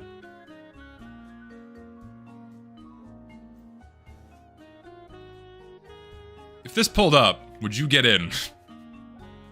I would. Make a Metroid channel. If I make anything that's not related to Team Fortress 2, it's gonna be on my second channel. I'm probably gonna rename it from Zesty Alt to something else, just so it's not like, oh, this is the alternative channel. No, it's just like another channel. And like my face is there as the icon, and I'll just stick with that. It's already there and established, like I stream here, and there's other non-TF2 stuff here, so I'll just do that. It makes the most sense instead of starting a completely different channel. Zesty's Mind. No, we're not doing like a Freeman's Mind thing. Zesty Salt, where you talk about stuff I dislike. I can talk about things I like too. There's a lot of things in this world that I like. But it's so much more fun to shit on things you don't. Because like, if you just make a video about how much you love something, it's like, oh yeah, it's all well and good. But what about if you really fucking hate this thing? It's like, oh my god, I gotta fucking hate that thing too! Oh my god, there's no fucking... You know, it's way more entertaining content. I gotta fucking hate something right now! I have to fucking destroy it. I gotta rip someone's fucking hair out right now. I'm gonna take a buzzsaw to someone's fingernails. Just rip them off right now. God, I'm just so goddamn mad. Yes! That's what you need. On April 1st, release a video titled The Best Thing to Know in TF2. Just play Prime 2. Dude, I had a couple of ideas for April Fools. Be a little bit, well, a couple that are a little bit more volatile, but could be just as funny.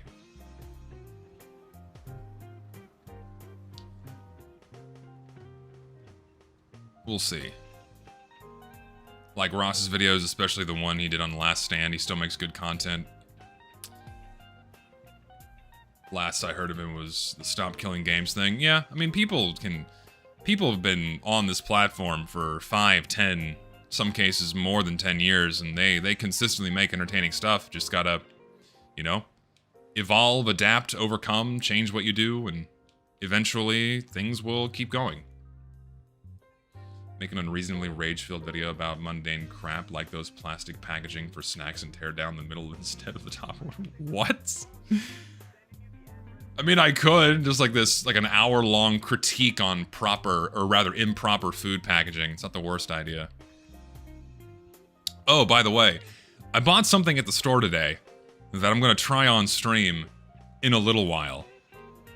We'll see how that goes. It's in the freezer right now. I have to go get it. That's why I didn't do it at the start of the stream. I'm gonna do it at the end of the stream. So we got an interesting installment of Slop Diaries. It's gonna come at the end. And I don't know how long I'm gonna go for, because my throat is kind of starting to hurt. I might go for like another hour. We'll see. And no, I'm not eating fireworks, don't worry. There will be no firework consumption here. Maybe cookie consumption, because there's fresh cookies in the other room, and I'm kind of craving one right now. I might go get one. I had one earlier, and it was delicious. We're not doing the mustard cupcakes. I'm gonna set up a stream in my kitchen, and I'm gonna bake them in my kitchen. Just have not figured out how to get that set up yet. I will, and it'll be funny. But not today. Gingerbread cookie or normal? What do you mean by normal? I just went the completely wrong direction. What am I doing? So, gingerbread as opposed to normal. What do you mean by normal cookie? Also, I like gingerbread. This implies that gingerbread cookies are not a form of normal cookie. Come on now. Gingerbread's good.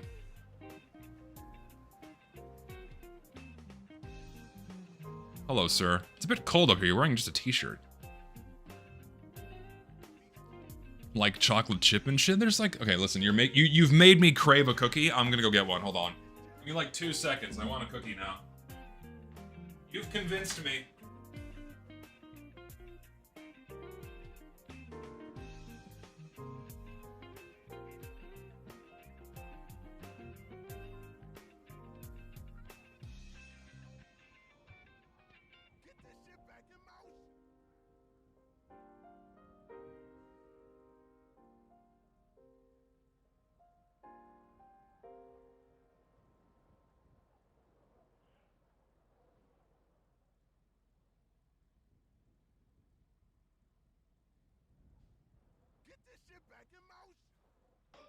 Oh yeah. This hits the spot. That's what I'm talking about. I'll show you this. OBS, hello? We have a delicious molasses cookie with a lot of sugar coating is gonna make my teeth turn green.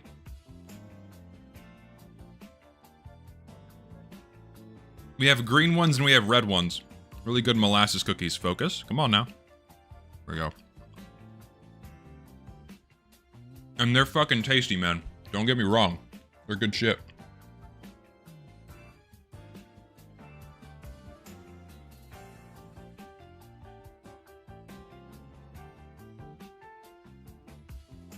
Just one. Not having more than one. Just one. Okay.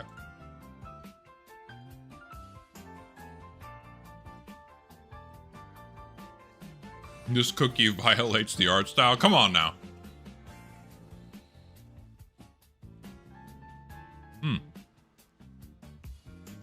What do you mean molasses? Of course molasses is a real thing. What are you talking about? Makes good cookies too. Highly recommend looking up a recipe. They are soft, they are moist, very rich in flavor, and they are delicious. And not pink cookies, no. We're not doing the Valve pink cookies. We are higher class than that. Just shitty pink sugar cookies? We're not doing that. Ooh, speaking of pink, I was watching Blue Panda's new video. And, man, really struck some nostalgia chords with me, man. His new video, if you've not seen it, is talking about the death of physical media and physical gaming. A la having to go to a brick and mortar store and buying your video games, and then potentially getting a lot of other things that came with it. Man. Vivid memories of going into GameStops and other game shops and buying all my games when I was younger. Like, some of the earliest memories I have of buying video games was I went to a GameStop and I got a copy of Metroid Fusion? Or was it Zero Mission? I think it was Zero Mission, actually, yeah. There's been a GameStop in my mall that's been there since, like, as long as I've been alive, practically. And I walked in, I had $20, and I bought Metroid Zero Mission, and I played it a million times. Vivid memories of doing that. Vivid memories of going to GameStop the day Metroid Prime 3 released, the day that Smash Bros. Brawl released, getting a fresh copy, getting the box, oh baby. That was some fun shit. People lining up for new game releases, new console releases. That was a whole cultural event in of itself that is completely dead now. People don't do that anymore. Did people line up for the PS5? Well, I mean, people have it sent to their doorsteps now, but I don't think anyone was lining up for the new Xbox, the new PS5, or like, or really even the Switch. You had like pre-orders, and then it'd be shipped to your front door. Oh, sure, scalpers were lining up, of course. Like, did people even line up for Atlas? People used to line up around multiple blocks for the next iPhone or the next iPod. That was also a massive cultural phenomenon of American consumerism, if you want to get bleak for a moment. But that was like a fun thing. People would camp out days in advance. Like, I think the last time I heard people camping out for a piece of technology is when you had the GPU shortage during COVID. And people were camping to be first in line for GPUs at like Best Buy or something. That was the last I heard of people lining up for any kind of tech. And that was like out of necessity or people trying to scalp it. No, yeah, and you meet new people that live around you in your community. It's like, oh my god, you like this stuff too? That's also something that just feels really gutted and hollow now, where you used to have like going to a convention used to really mean something, and they still do. They're still fun, but it's been very watered down and not as charming and approachable. Where like if you're going to a fucking anime convention, it was like, yeah, it's anime, but now it's just people selling you the same dog shit you'd find on eBay for half the price, and a lot of tourists, and not actually getting in with your people. You know what I mean? Back when those things were more prevalent, it was getting with your people. Really getting with your people, but not so much now. And that makes me sad. Stupid 3D printed dragons. That's something else I saw too. It's like a lot of 3D printed junk. Please buy this for $40. No. No thanks. Went to Economy City last October and I met a couple of other furries there. It was fun. Dude, going to Japan. I met more cool people going to Japan and going to the nerd shops there than I ever have in America. Seriously. Like, I know I told this on stream before, but we were hunting Blue Archive merch in Akihabara, and we stumbled across a couple of Americans that were from Vegas. And we just started chatting it up with these guys, like, oh yeah, who do you like? Who do you like? We're just fucking geeking out for 15 minutes. It was awesome. You know, really nice guys. Like, you don't get that shit here, not anymore. Outside of very isolated spheres. Smaller areas. Just came across that shit when we were in Akihabara on Halloween. It was awesome. We did see some horrors, like, I don't know if I told this part on stream, but there was a couple of grown men, not dressed as men, roaming around in very inappropriate clothing, like fat white dudes. It was interesting to say the least. No, I did not see a panty vending machine. Like, the really crazy vending machines really aren't a thing. Vending machines are a thing, but not the really exotic ones. The most exotic vending machines that I saw were the ones that served hot food in the train stations, or freshly squeezed orange juice. That was a cool one. But I saw some that like served, you know, hot ramen or something like that. Don't elaborate? I mean, I could. I have the image in my head. I wish I didn't. Like, it was me and the two guys I was with, me and my two friends, we're like casting each other glances like, what the fuck is this? What? Like, you couldn't get away with that shit here because of how inappropriate it was, but because people in Japan are so passive, they just pretend that they're not in the same room or on the street and just kind of ignore them. Oh god, it wasn't pleasant to look at. And I'm surprised that, like, they weren't getting arrested. So, like, it was... one guy was wearing a tank top 3 sizes too small, a tutu, with very tight spandex thong banana hammock underneath, ass cheeks out, very well-defined sack put forth for everyone to see. All pink, by the way. Everything is pink. They're wearing full pink shoes. They had like sequins and glitter and shit all over them. Well, it was pretty gnarly. Yeah, just standing in the street like nothing's wrong, and they had like little like schoolgirl backpacks on too, and I'm just thinking to myself, what the fuck? What are you doing? I mean, it was Halloween, and we saw costumes, but that wasn't costume territory. That was like fetish territory, and that was alarming to say the least. Wild. Is there no shame in Japan? For normal people, for the 99% of people that visit and are part of their normal civilized society, there is absolutely shame. But then you have the people that go to other countries to treat them like a theme park, that have no respect for the people around them, nor for themselves in this case.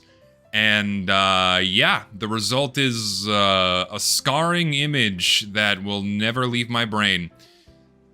That I've seen some shit. That was up there. I've seen some shit in public, and that was up there. Ooh, lordy. Oh. We're good? A little bit of slip and slide action, but we're good. It was bad. We didn't see any streamers when we were there. We saw a lot of annoying tourists. People that were just in the way or being really obnoxious or loud in public places where you shouldn't be loud, like on the train or in a restaurant, things like that. A lot of people that would just stand in the way and not fucking move. And then would like look at you as if though you spat on their mother's grave if you asked them to like say, hey, can you like, excuse me, can you move? And they look at you like you just killed their puppy. It's like, what the fuck, dude? You're in the way. That kind of thing. Can I squeeze through here? Yes, I can. My fares are at a rock bottom low, but that's because I'm driving a little bit dangerously. What's the worst I've seen in America? Let's see. When I was living in Austin, I had a lot of interesting interactions with homeless people because the homeless population there is not only terrible in terms of size, but also behavior. I would go, I know I've told this on stream before as well, but I would go for a morning run a few days of the week, and there was a homeless guy, completely naked, only wearing a leopard print thong, just walking down the street, talking to shit that's not there because he's schizophrenic and just, you know, shouting at things that aren't there. That was one. Another instance was another homeless guy, again, talking to people that are not there, screaming at people that are not there, and ripping out pieces of pavement out of a pothole and then throwing it at cars that are driving by.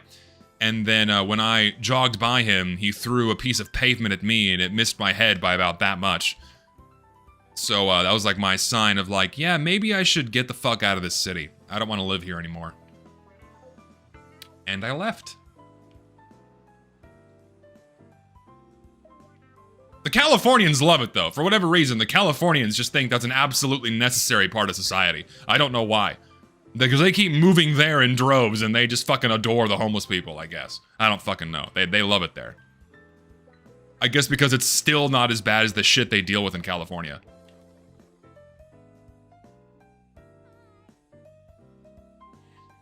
Why doesn't the government solve the homeless problem? Because there's a lot of money to be made by the never-ending homeless crisis. There's a lot of money that moves through that shit, and a lot of people take it home. It does not go where it needs to go.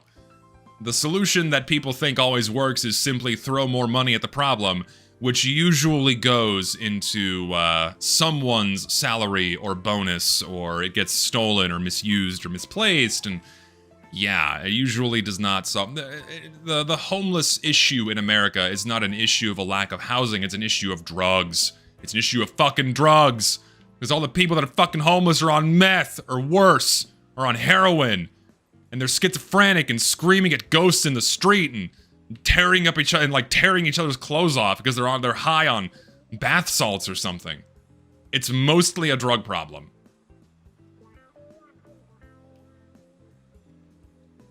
But that's never gonna get that's like they'll never address that core issue either. Yeah, like the Fent zombies of California. They're starting to come here now. I see Fent zombies in my city now. It's so fucking lovely. Oh my god, what the fuck is happening? Why? Sucks. American cities don't sound that fun. Don't sound that fun. They're not. Don't go to any major American city. Especially not any in California. Don't go. Avoid them like the plague. If you're gonna visit America, visit parks, visit smaller cities, small towns, do some scenic drives out in the country. Do not plan a vacation to a major city. You are going to have a bad time. Trust me. You are going to have a bad time.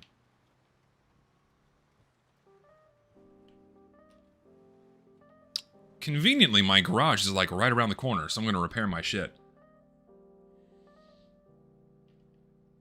Is it true talking shit about Israel there is bad? I mean, it's just as divisive as any other topic on social media right now. It's not like you're gonna get arrested for it.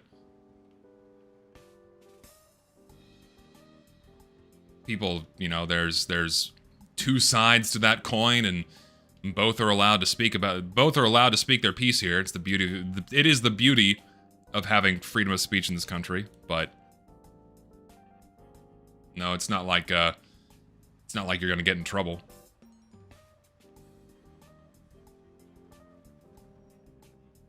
Gotta repair my shit.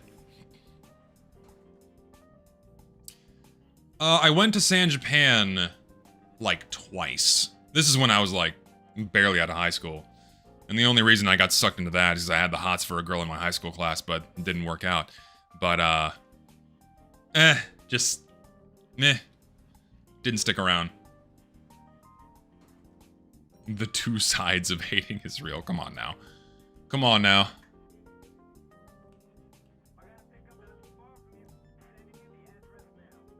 The UK definitely has their problems too, where you just can't say certain things unless you just get to go to prison. You love to see it. What's a good con in Texas? I can't really recommend any. Truth be told.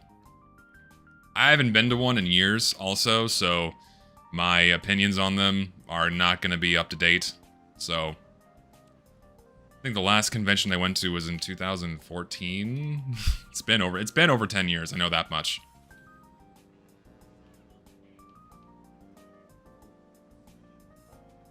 Get me off this godforsaken rock. I'm so sorry, Fig. I know you got some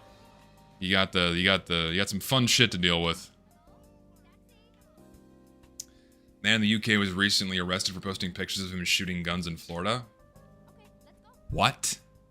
Is that real? I don't know if that's real. I don't know if I take that at face value, but if you're arrested for posting pictures of yourself shooting a gun in a different country, seriously? Why? Why is that illegal? Why is that? How is that illegal? Oh, you're making people around you uncomfortable, so we have to throw you in prison now. I don't believe that's real. I can't. It's like, for what purpose? For what purpose does this happen? Like, even having the idea of handling a firearm is no longer allowed in that country. Like, God forbid, like, I talk about handling a gun. It's like, oh yeah, I went to go shooting. I went to a shooting range in Texas because I visited Texas for vacation. Oh, you have your license for talking about that, mate. Well, put your ass in prison. Talk about firing guns in this neck of the woods. How dare you? Saying the wrong things around here. That's threatening to the government, that is. So fucking stupid, man.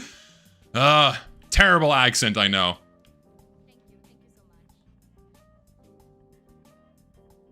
UK wants to make VPNs only accessible through ID. That's even more alarming. Well, I mean, they already track everything you do online. Like, I think now in the UK, they make you have an ID to access the internet, more or less. Don't they do that now? I'm pretty sure they do. Like, you cannot go online unless you present an ID.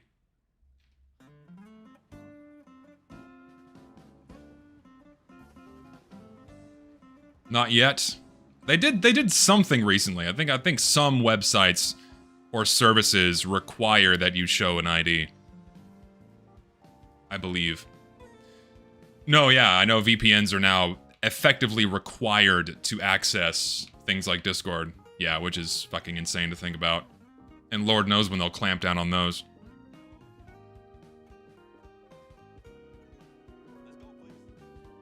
Europe in general is super cooked.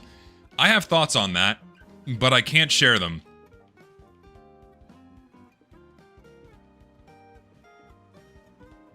I can't. That's where it stops. I have thoughts on that, but I can't share it. Just crazy ass backwards stuff that I'm glad we're not dealing with yet. We're not dealing with here yet in America, though I fear things may keep trying to push in that direction, and that does not make me comfortable. It makes me kind of scared. I mean, of course it's too political. You're talking about silencing your population from saying and doing certain things, and the government imposing a draconian level, Orwellian levels of control over their population. Kind of terrifying. Like, the books have been written about this shit. Ah, it's spooky. No thanks. Yeah, it's inherently political. Any website which may have content not suitable for children is required to make you give them a picture of your face. That's, no. Well, I mean, that is so vague in general that it can be extended to basically anything. It's like, are you shopping on, I don't know, what's like a chain, what's like a department store chain in the UK? Like, what's the UK's equivalent of Walmart?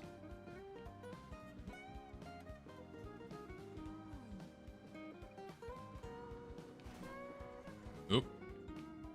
Tesco. ASDA. Okay, so like it's like, okay, you go to the online store for Tesco, and it's like, well, you know, knives are sharp. Oh, you know, knives are sharp. Your child might cut their finger on that. You're gonna have to show your license to see that one there, mate. Kinda, you gotta show your face for that one. Like, that, it's so vague, it can be extended to literally anything to protect children. And of course, it's not about protecting children, it's Trojan horsing, mass surveillance, and government overwatch using protecting kids to do it. That's what it is. It's never about protecting kids, it's about increasing the power the government has over the people. And they use third-party AI companies to determine whether your face looks adult enough. Like, what if you just have a youthful face? I know a lot of people that have youthful faces. It's like, oh, your bags aren't quite deep enough to indicate that you're over the age of 18. You don't have enough wrinkles. You don't have enough fucking wrinkles to, like, show that you're old enough. Oh, Lord. Your cheeks aren't sunken in enough. Your eyes aren't gray and bleak. Gary is here. Hello, my friend. It's like the plot of Watchdog Legion. Yes. Yeah, I feel like things are just getting scarier, you know, day by day. Also, it's a lot of overexposure. I know I've spoken about this as well. Like, it's like a lot of people are overexposed to things that are happening that don't have any direct impact on them. But it's a scary insight into what could be happening here if things go astray. And that worries me. My sister is 30-something and she looks like a 14-year-old and she's fucked with the face recognition stuff. Men just have to grow a beard and you're good. Women can't really do that.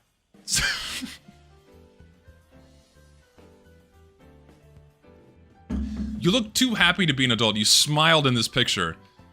You're expressing too much childlike whimsy in this photograph. Therefore, you're not old enough.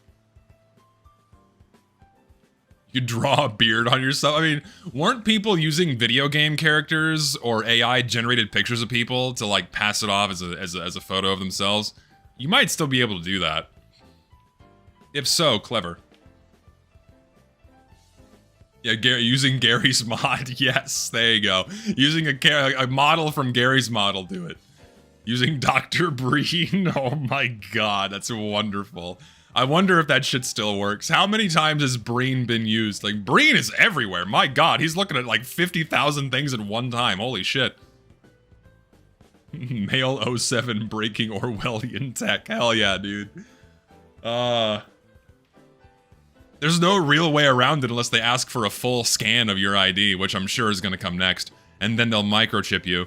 When the microchips start, because that shit's already, like, it comes and goes. Have y'all noticed that? I know this is like some weird, we're getting into like religion territory here, but, and I'll explain why in a minute, but every now and again, like, you have this resurgence of like, oh my god, there's this new crazy technology. They insert a microchip in your wrist and you don't ever have to bring your ID or credit cards with you again. It's so convenient. Oh, I just like tap my hand on the freaking kiosk and it takes the money directly out of my account.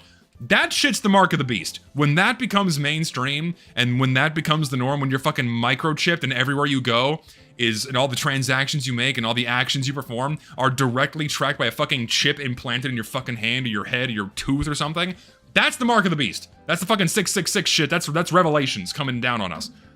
And fucking the Antichrist is gonna be the one pushing that shit. I did not mean to murder that man. I'm so sorry. Like, I'm dead serious. Like, when that shit starts happening, it's over. What the collateral damage. I'm sorry, buddy. You did not start breaking. It's snowy out here. That one ain't my fault.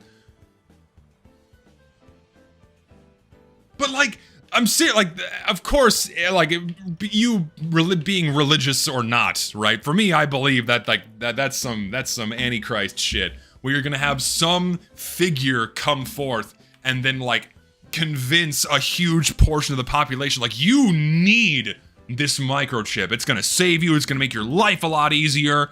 You know, it's gonna be the most effective snake oil salesman in the history of humankind. It's not gonna be human, it's gonna be a fucking demon.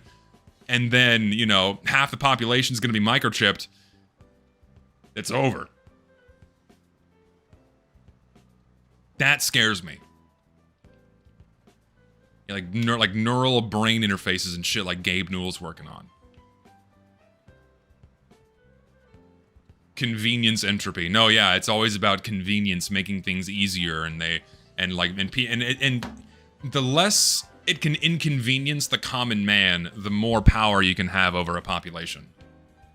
You know, that's why, like, the mass surveillance shit that's happening in the UK where you have to send in your ID to, like, look at Amazon.com. You know, your typical Joe Schmo is gonna be moving through life and go, "What do you mean I have to send a picture with my phone? Oh, it's no big deal. Just take a selfie right quick." I'm blending into Australia. It's all the same people. I don't fucking care. It's the same accent. You know, send that right in. You know, oh, just a quick selfie. I can buy my soda off Amazon now. You know, they don't care. The normie doesn't care because it's not that much of an inconvenience. It has to really inconvenience the common man in order for people to push back against it. And it's not doing that yet. It has to do that first before people really cry out against it.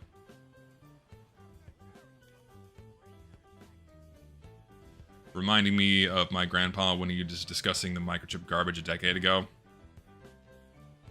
People are gonna clip this stream and go, "He's fucking insane, he's fucking crazy, he's lost his mind." Whatever. There are shreds of truth to every conspiracy theory. Small, even. We living in dark age of technology of Warhammer 40k, didn't read any book, but pretty sure we live in it. We live in a very interesting time. I will agree with that. Ooh, well, beat the train. We're good. We beat the train. Seems normal to me. Your thoughts are in the majority, don't worry. Yeah, someone will... probably not. Probably not. I still think most people are just moving in their day-to-day lives, you know, more worried about what's happening more locally with themselves and making ends meet, that all of these bigger things that are moving and are at play don't even come across their radar. And so if you talk about these things with most normal people, they'll look at you like you grew a second head, like, what do you mean the government's, like, tracking every single thing I do? They have, you know, my best intentions in mind, you know, they're looking out for me. Like, I still think a lot of people think that way, if not most people, at least in America. And, like, something really catastrophic has to happen in order for them to not think that way.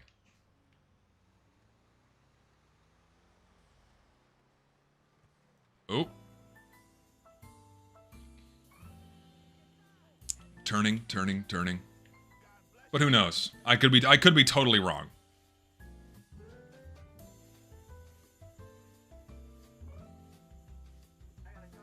I'm religious. I just don't believe in demons and things being demonic. They're people. People are just depraved. No, demons... That's where I disagree with you, my friend. I am religious. I'm not a good Catholic, but I am Catholic. And, demons are indeed real. They are. I know. Now we're getting into, like, weird paranormal type shit. Demons are real. It's something not to be trifled with or mocked or made fun of. That's why I don't like watching movies about demons or anything remotely close to that territory, because even if it's like a comedy or anything like that, it just it's treading too close into shit that should not be fucked with, and that worries me and scares me. Demons are indeed real, and maybe I just got lucky in the worst way possible, but the things that I've experienced in my own life where you just know, like, no, that's not a human in there. There's a human would not make a person, or a human psyche would not make a human body behave that way, that kind of thing. It's like, no. They're out there. No, of course, dude, I'm serious, dude. It's like, this is what I believe in. It's, you know, part of my religion is, you know, demons are very real. You know, it's not like fucking people getting possessed in the streets and, like, foaming at the mouth and crap, but evil is alive and well, and, you know, a non-zero amount of it comes from inhuman things. Demons, Satan himself. That's just... It's gotta come from somewhere. That's just what I believe in. If you don't believe in it, then... That's your prerogative, man. That's just you.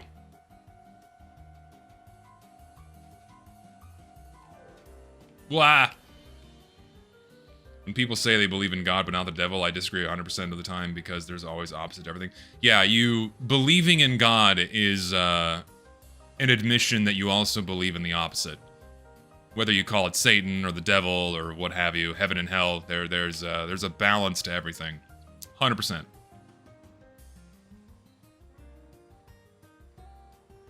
Not played Outlast Trials, no. Now I know we're getting into, like, weird conversation territory. I apologize. That's not normally what I discuss, and people are probably gonna think I'm schizophrenic now, but... Oh well, what else is new? How fast do I slow down? That fast. Do I play Doom? Not in a long time. Do I think heavy metal is satanic? No, not inherently. But if the song is about Satan... There's no real argument against it being satanic. It's like, oh, I love Satan, and it's like, well, yeah, it's a satanic song, but a genre of music is not inherently satanic. No. I mean, I like some heavy metal songs. It's not my favorite genre, but some is fine. I'm not all crazy about it. My sister likes it, but she doesn't like the ones that sing about demons and devils and shit. Ain't no bueno there. Where is this person? Hello.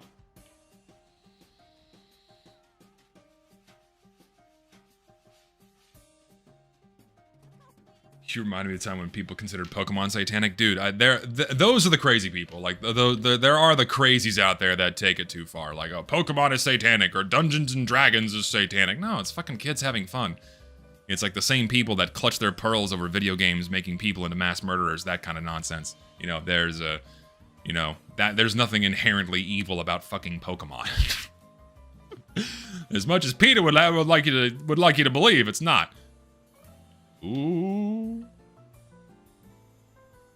A friend of mine harassed by a horror crow, despite being Catholic. Not only did other unquestionable takes, but she also said that supposedly hell doesn't exist despite Saturn existing. What is a horror crow? I've never heard that before in my life. I have to look that up. Hold on. I've literally never ever seen that word in my life. What the fuck is a horror crow? Horror crow. A horror crow is a lolcow that gradually becomes less funny and more sad, horrifying over time. Okay, I've learned a new word today. I've learned a new piece of lingo. I guess it's a sign that I'm not as online as people like to think I am. I'm not as online as I seem if I don't know that one. The more shit, dude, the more you know. No, yeah, it's an entirely new word to me. You learn something new every day. I've learned that today. Is it useful information? Probably not. Am I ever gonna see that word again? Probably not. But I know it exists now, so that's something. Walking away with something learned for the day, and that's good enough for me. Jeez. I don't know.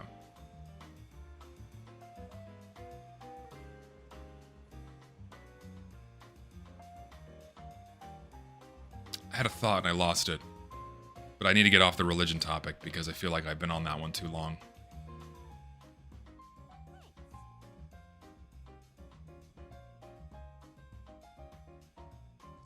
Yeah, it's old ass slang. No, yeah, I said a new video was going to be out by Christmas, but unfortunately it's probably not going to be because waiting on a couple of things to be made for it that are out of my control. So it'll be done soon. Don't worry. Hopefully it'll be out this week. If not, right now it's going to be as soon as possible, right? It's as soon as possible. Just waiting on these last few things to get finished. And I went over the video again with a fine-tooth comb just to make sure everything's on the up and up and clean and visually as good as it can be, and it's good, it's ready. Just waiting on that. I'm hoping before 2026.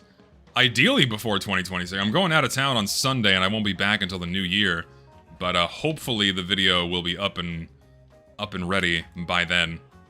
Sure, it's gonna be this week. I'm hoping it's gonna be this week. Don't get caught on my door. The thumbnail's actually almost done. It needs a few more tweaks to get it into a good spot. Making a thumbnail for this video, or coming up with a thumbnail idea for this video was tricky. Because, like, I wasn't sure how... I don't want to say clickbaity, but ultimately it is. I don't know, I didn't want to know how clickbaity I wanted to make the title, or how clickbaity I wanted to make the thumbnail. It's not, like, egregious. It's a truthful title and a truthful thumbnail. There's nothing, like super grabby about it. It does fulfill the desire of the viewer once they read it, like, oh, that's what this is about. So, it does that. But we were struggling with, like, okay, how narrow of an audience are we trying to focus this towards? Really just TF2 fans, or do I want to strike this with more people that aren't really into TF2 but are still interested in Valve games in general? Leaned a little bit more towards the latter. We'll see how it goes. No, like, the Emporium stuff is gonna happen, don't worry. The real challenge is scrubbing through an archive of the old Face Punch forums. That is a daunting task. I have it. It's just a matter of searching and skimming through thousands of pages is going to be a monstrous task, and that's going to be also time-consuming. And again, every time I, think, oh, that's great, I have everything that's going to happen, something new happens in the Emporium sphere that I have to, like, put, like, another tick, like, okay, there we go, another thing to add to the list of shit that I need to talk about in this video, just to show all the crazy shit they get up to.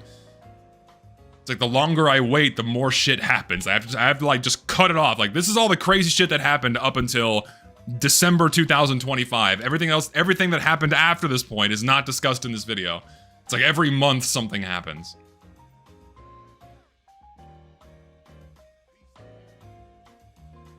No, yeah, the Emporium started on Facepunch many years ago. That's where it got its start. And then when that went under, they migrated over to Discord.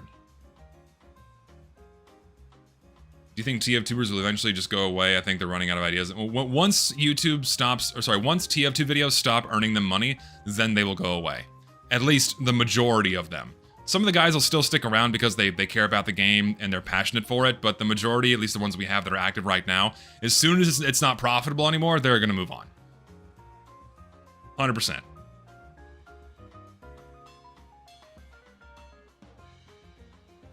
Especially being active in the workshop, you always seem to find new bullshit. It's very fortunate that I have a lot of eyes that watch things for me now. That is one benefit of being in the position I'm in as a YouTuber. Ooh, is a lot of people keep their eyes and ears open for things I can't exactly keep track of, and so it's like having a little personal investigation army that always sends me new shit.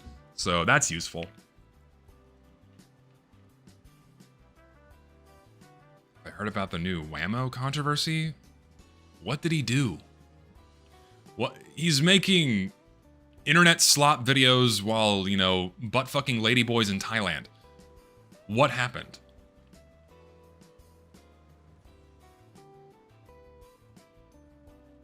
What's new in that fucking world? Plagiarized somebody's video and possibly used an AI script? Shocker. Guy who's into YouTube for money takes the easiest path possible to make a video. Wow. Scummy asshole acts like scummy asshole again. Who could have seen this coming?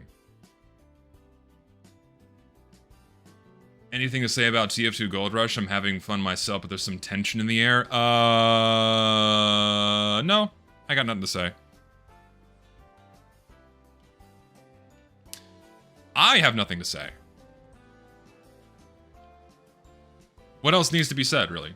You either like the mod or you don't.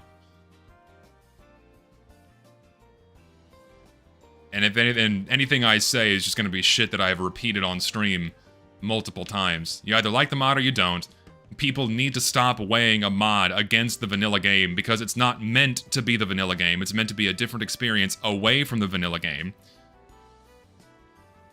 And all of the criticisms I see about Gold Rush are like, well, they should have included this because, well, they just should have. And completely missing the point of the mod in what it's trying to do. So that's really all that's going on about Gold Rush right now.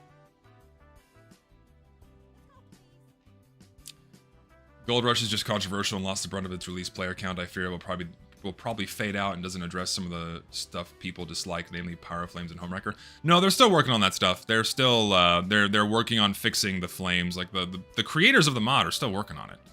Like they're still gonna keep pushing new adjustments and updates and shit like that to get it more of the curated experience that they wanted. So that's not going anywhere. And also, that's just gonna be the inevitable fate of every mod that goes on Steam. TF2 Classic has what? How many players right now? Open Fortress has how many players right now? Like, barely any? And yeah, they're not on Steam yet, and once they come on Steam, it's going to be easier to access, but the same thing's going to happen with these mods too, is that they're going to have a really big surge right when the mod comes out, and then it's going to taper off exponentially. I mean, it's going to be just like every other game release. Because a mod for TF2 is basically a different game. It is a different experience. And it's not going to appeal to everybody. And eventually, it's just going to taper off and hit a flat baseline. Every other mod is going to go through the same shit. And Pre-Fortress is completely dead. It's like what do people think is going to happen? Like it's going to usurp the vanilla game and claim its throne? No.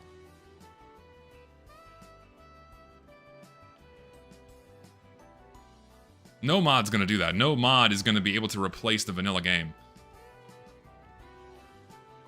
And like people have this grandiose shit in their head, like, oh my god, this is gonna be like the best thing since sliced bread. It's like, and the thing that like irks me too is like people some people, not a lot of people, some people view TF2 Classic as a more cohesive and intentional experience than any other mod for some reason. Like, apparently TF2 Classic has more direction than anything else, when TF2 Classic is a big hodgepodge mess of how many different people working on this shit over the past 11 years into the big mess that it is now.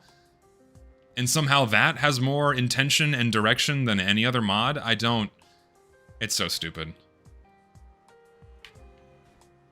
I'm a wrong way driver and I just don't care. When will the TF2 Classic be released on Steam? Did they announce a specific date yet? Someone fill me in. Did the TF2 Classified, do they have a release date yet? No, yeah, and then TF2 Classic originally started as a classic experience because it just was a rip of the vanilla game from a 2007 version of TF2, right? That's what it was when it first started. But then very quickly they started incorporating a whole bunch of scrapped content, new game modes, and other things that were never part of TF2 either conceptually or in the live game. And so it is by no means a classic experience at all. It never was, aside from the very beginning.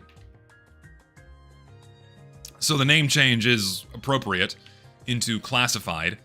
It's now something removed from Team Fortress 2, as Soldier has a boat anchor and Pyro has a scythe and there's a fat guy running around with an umbrella, there's a 10th class and whatnot. Like, yeah, that's not TF2 anymore, you've made something else. You've made a different experience, and if you like that, then go for it, enjoy it, that's what a mod is meant to be. Doesn't suit my tastes, I'm not a fan of it, but if it suits your tastes, go for it. Play it all you want. Open Fortress is at least a different game. Open Fortress is a very different game. It is.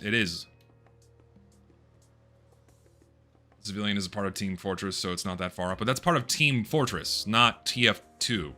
Like, that was something that was not included in Team Fortress 2. Wholly removed. And so to put that back in a game that was not intended to have that is going to inherently change the experience in a very meaningful way. And I don't like the jump pads for Engineer either, I'm just, not a fan of the jump pads.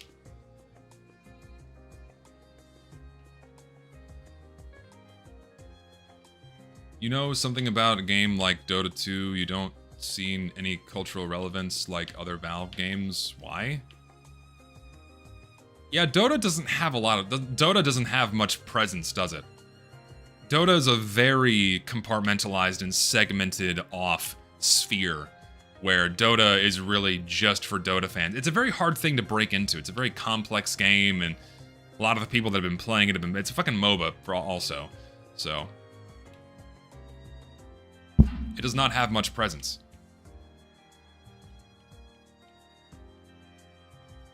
Dota 2 is popular in Peru. Okay.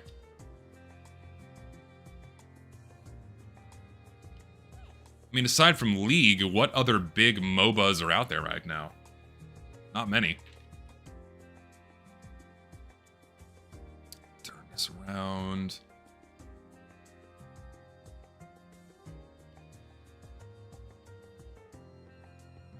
Only time I hear about Dota 2 is people joking about how miserable players are in it, and it's always on Russian.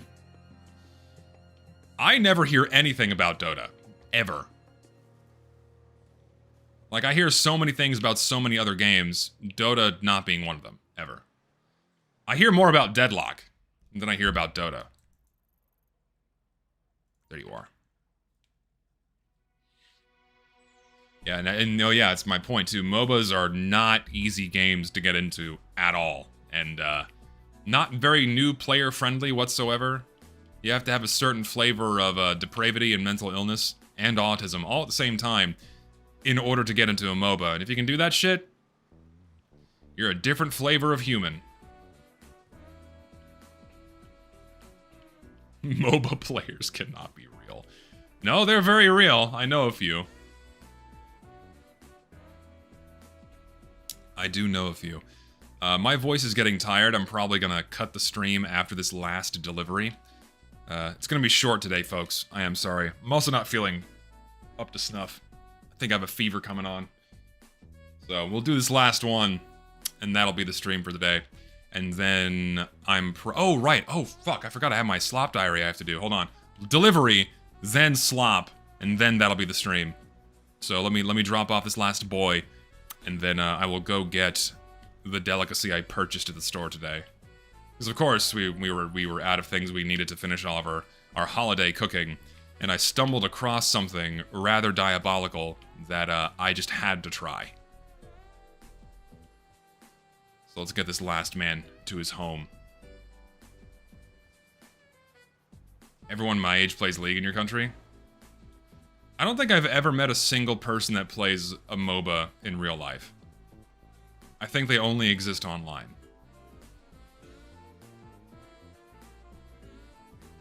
MOBAs are the entry drug, never do them. But they're an entry drug to what? Like, what do they lead to? If they're the entry drug, what comes after a MOBA?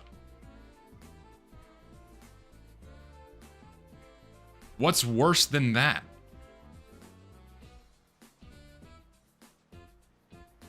Mainstream, just fucking heroin. That comes after a MOBA, just fucking heroin. Oh, Lord. Ooh, God. Lost control. Kept my cool. World of Warcraft actual drugs. I like how that's the consensus. Yeah, it just leads to like heavy drug use. It's just gonna turn you into a fucking meth head. Gacha games, those are completely different. Gacha games are maybe a gateway drug to go into Vegas a little too often. But I don't think they're gonna be related to a MOBA. Warhammer 40k lore master. What? Tabletop games. I guess. Maybe, yeah. I guess that is a gateway drug to a tabletop game. Gacha games are miserable, I would know. I don't have a miserable experience in Blue Archive. I enjoy Blue Archive. I have not been miserable once. Except when I get unlucky with a new banner, and then I'm very angry.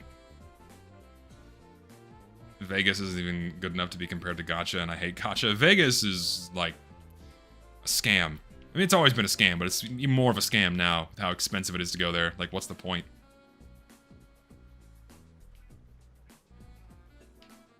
Alright. We've made it. We've made it. Put you in there. Alright. Ending my taxiing. Get out of my car. Let me deposit my hard-earned wages here.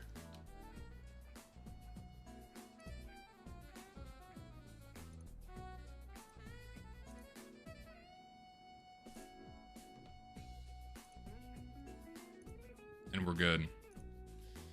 Okay, let me quit the game, and I'm gonna go get the delicacy for today. Sick. I will BRB in just a minute. Put this back on the intro screen.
Okay. Back. So, it was really funny that someone mentioned Little Debbie earlier, because I was clued in to some strange flavors of ice cream being sold at some local stores. And look what I found. Talk about peak, monumentally massive mountain of slop right here. Strawberry shortcake roll ice cream via Little Debbie. Can you believe this shit? I used to love these as a kid, man. I used to eat these all the time when I was as a kid. I fucking love these things. They are fucking delicious. They're terrible for you. It is the most hyper-processed food imaginable. But like, it's even got a nice seal on it. Peel that sucker off.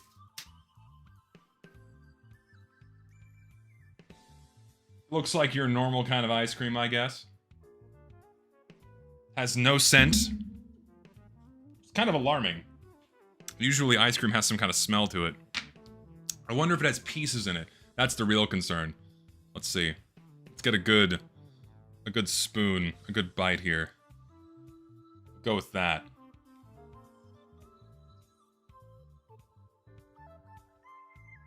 Cold.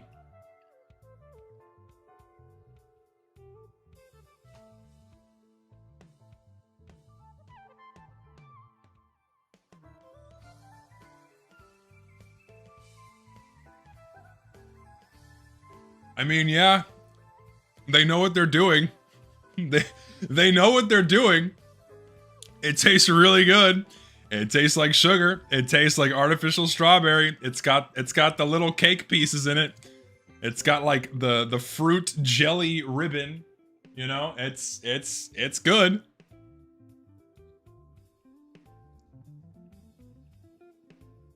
It's good.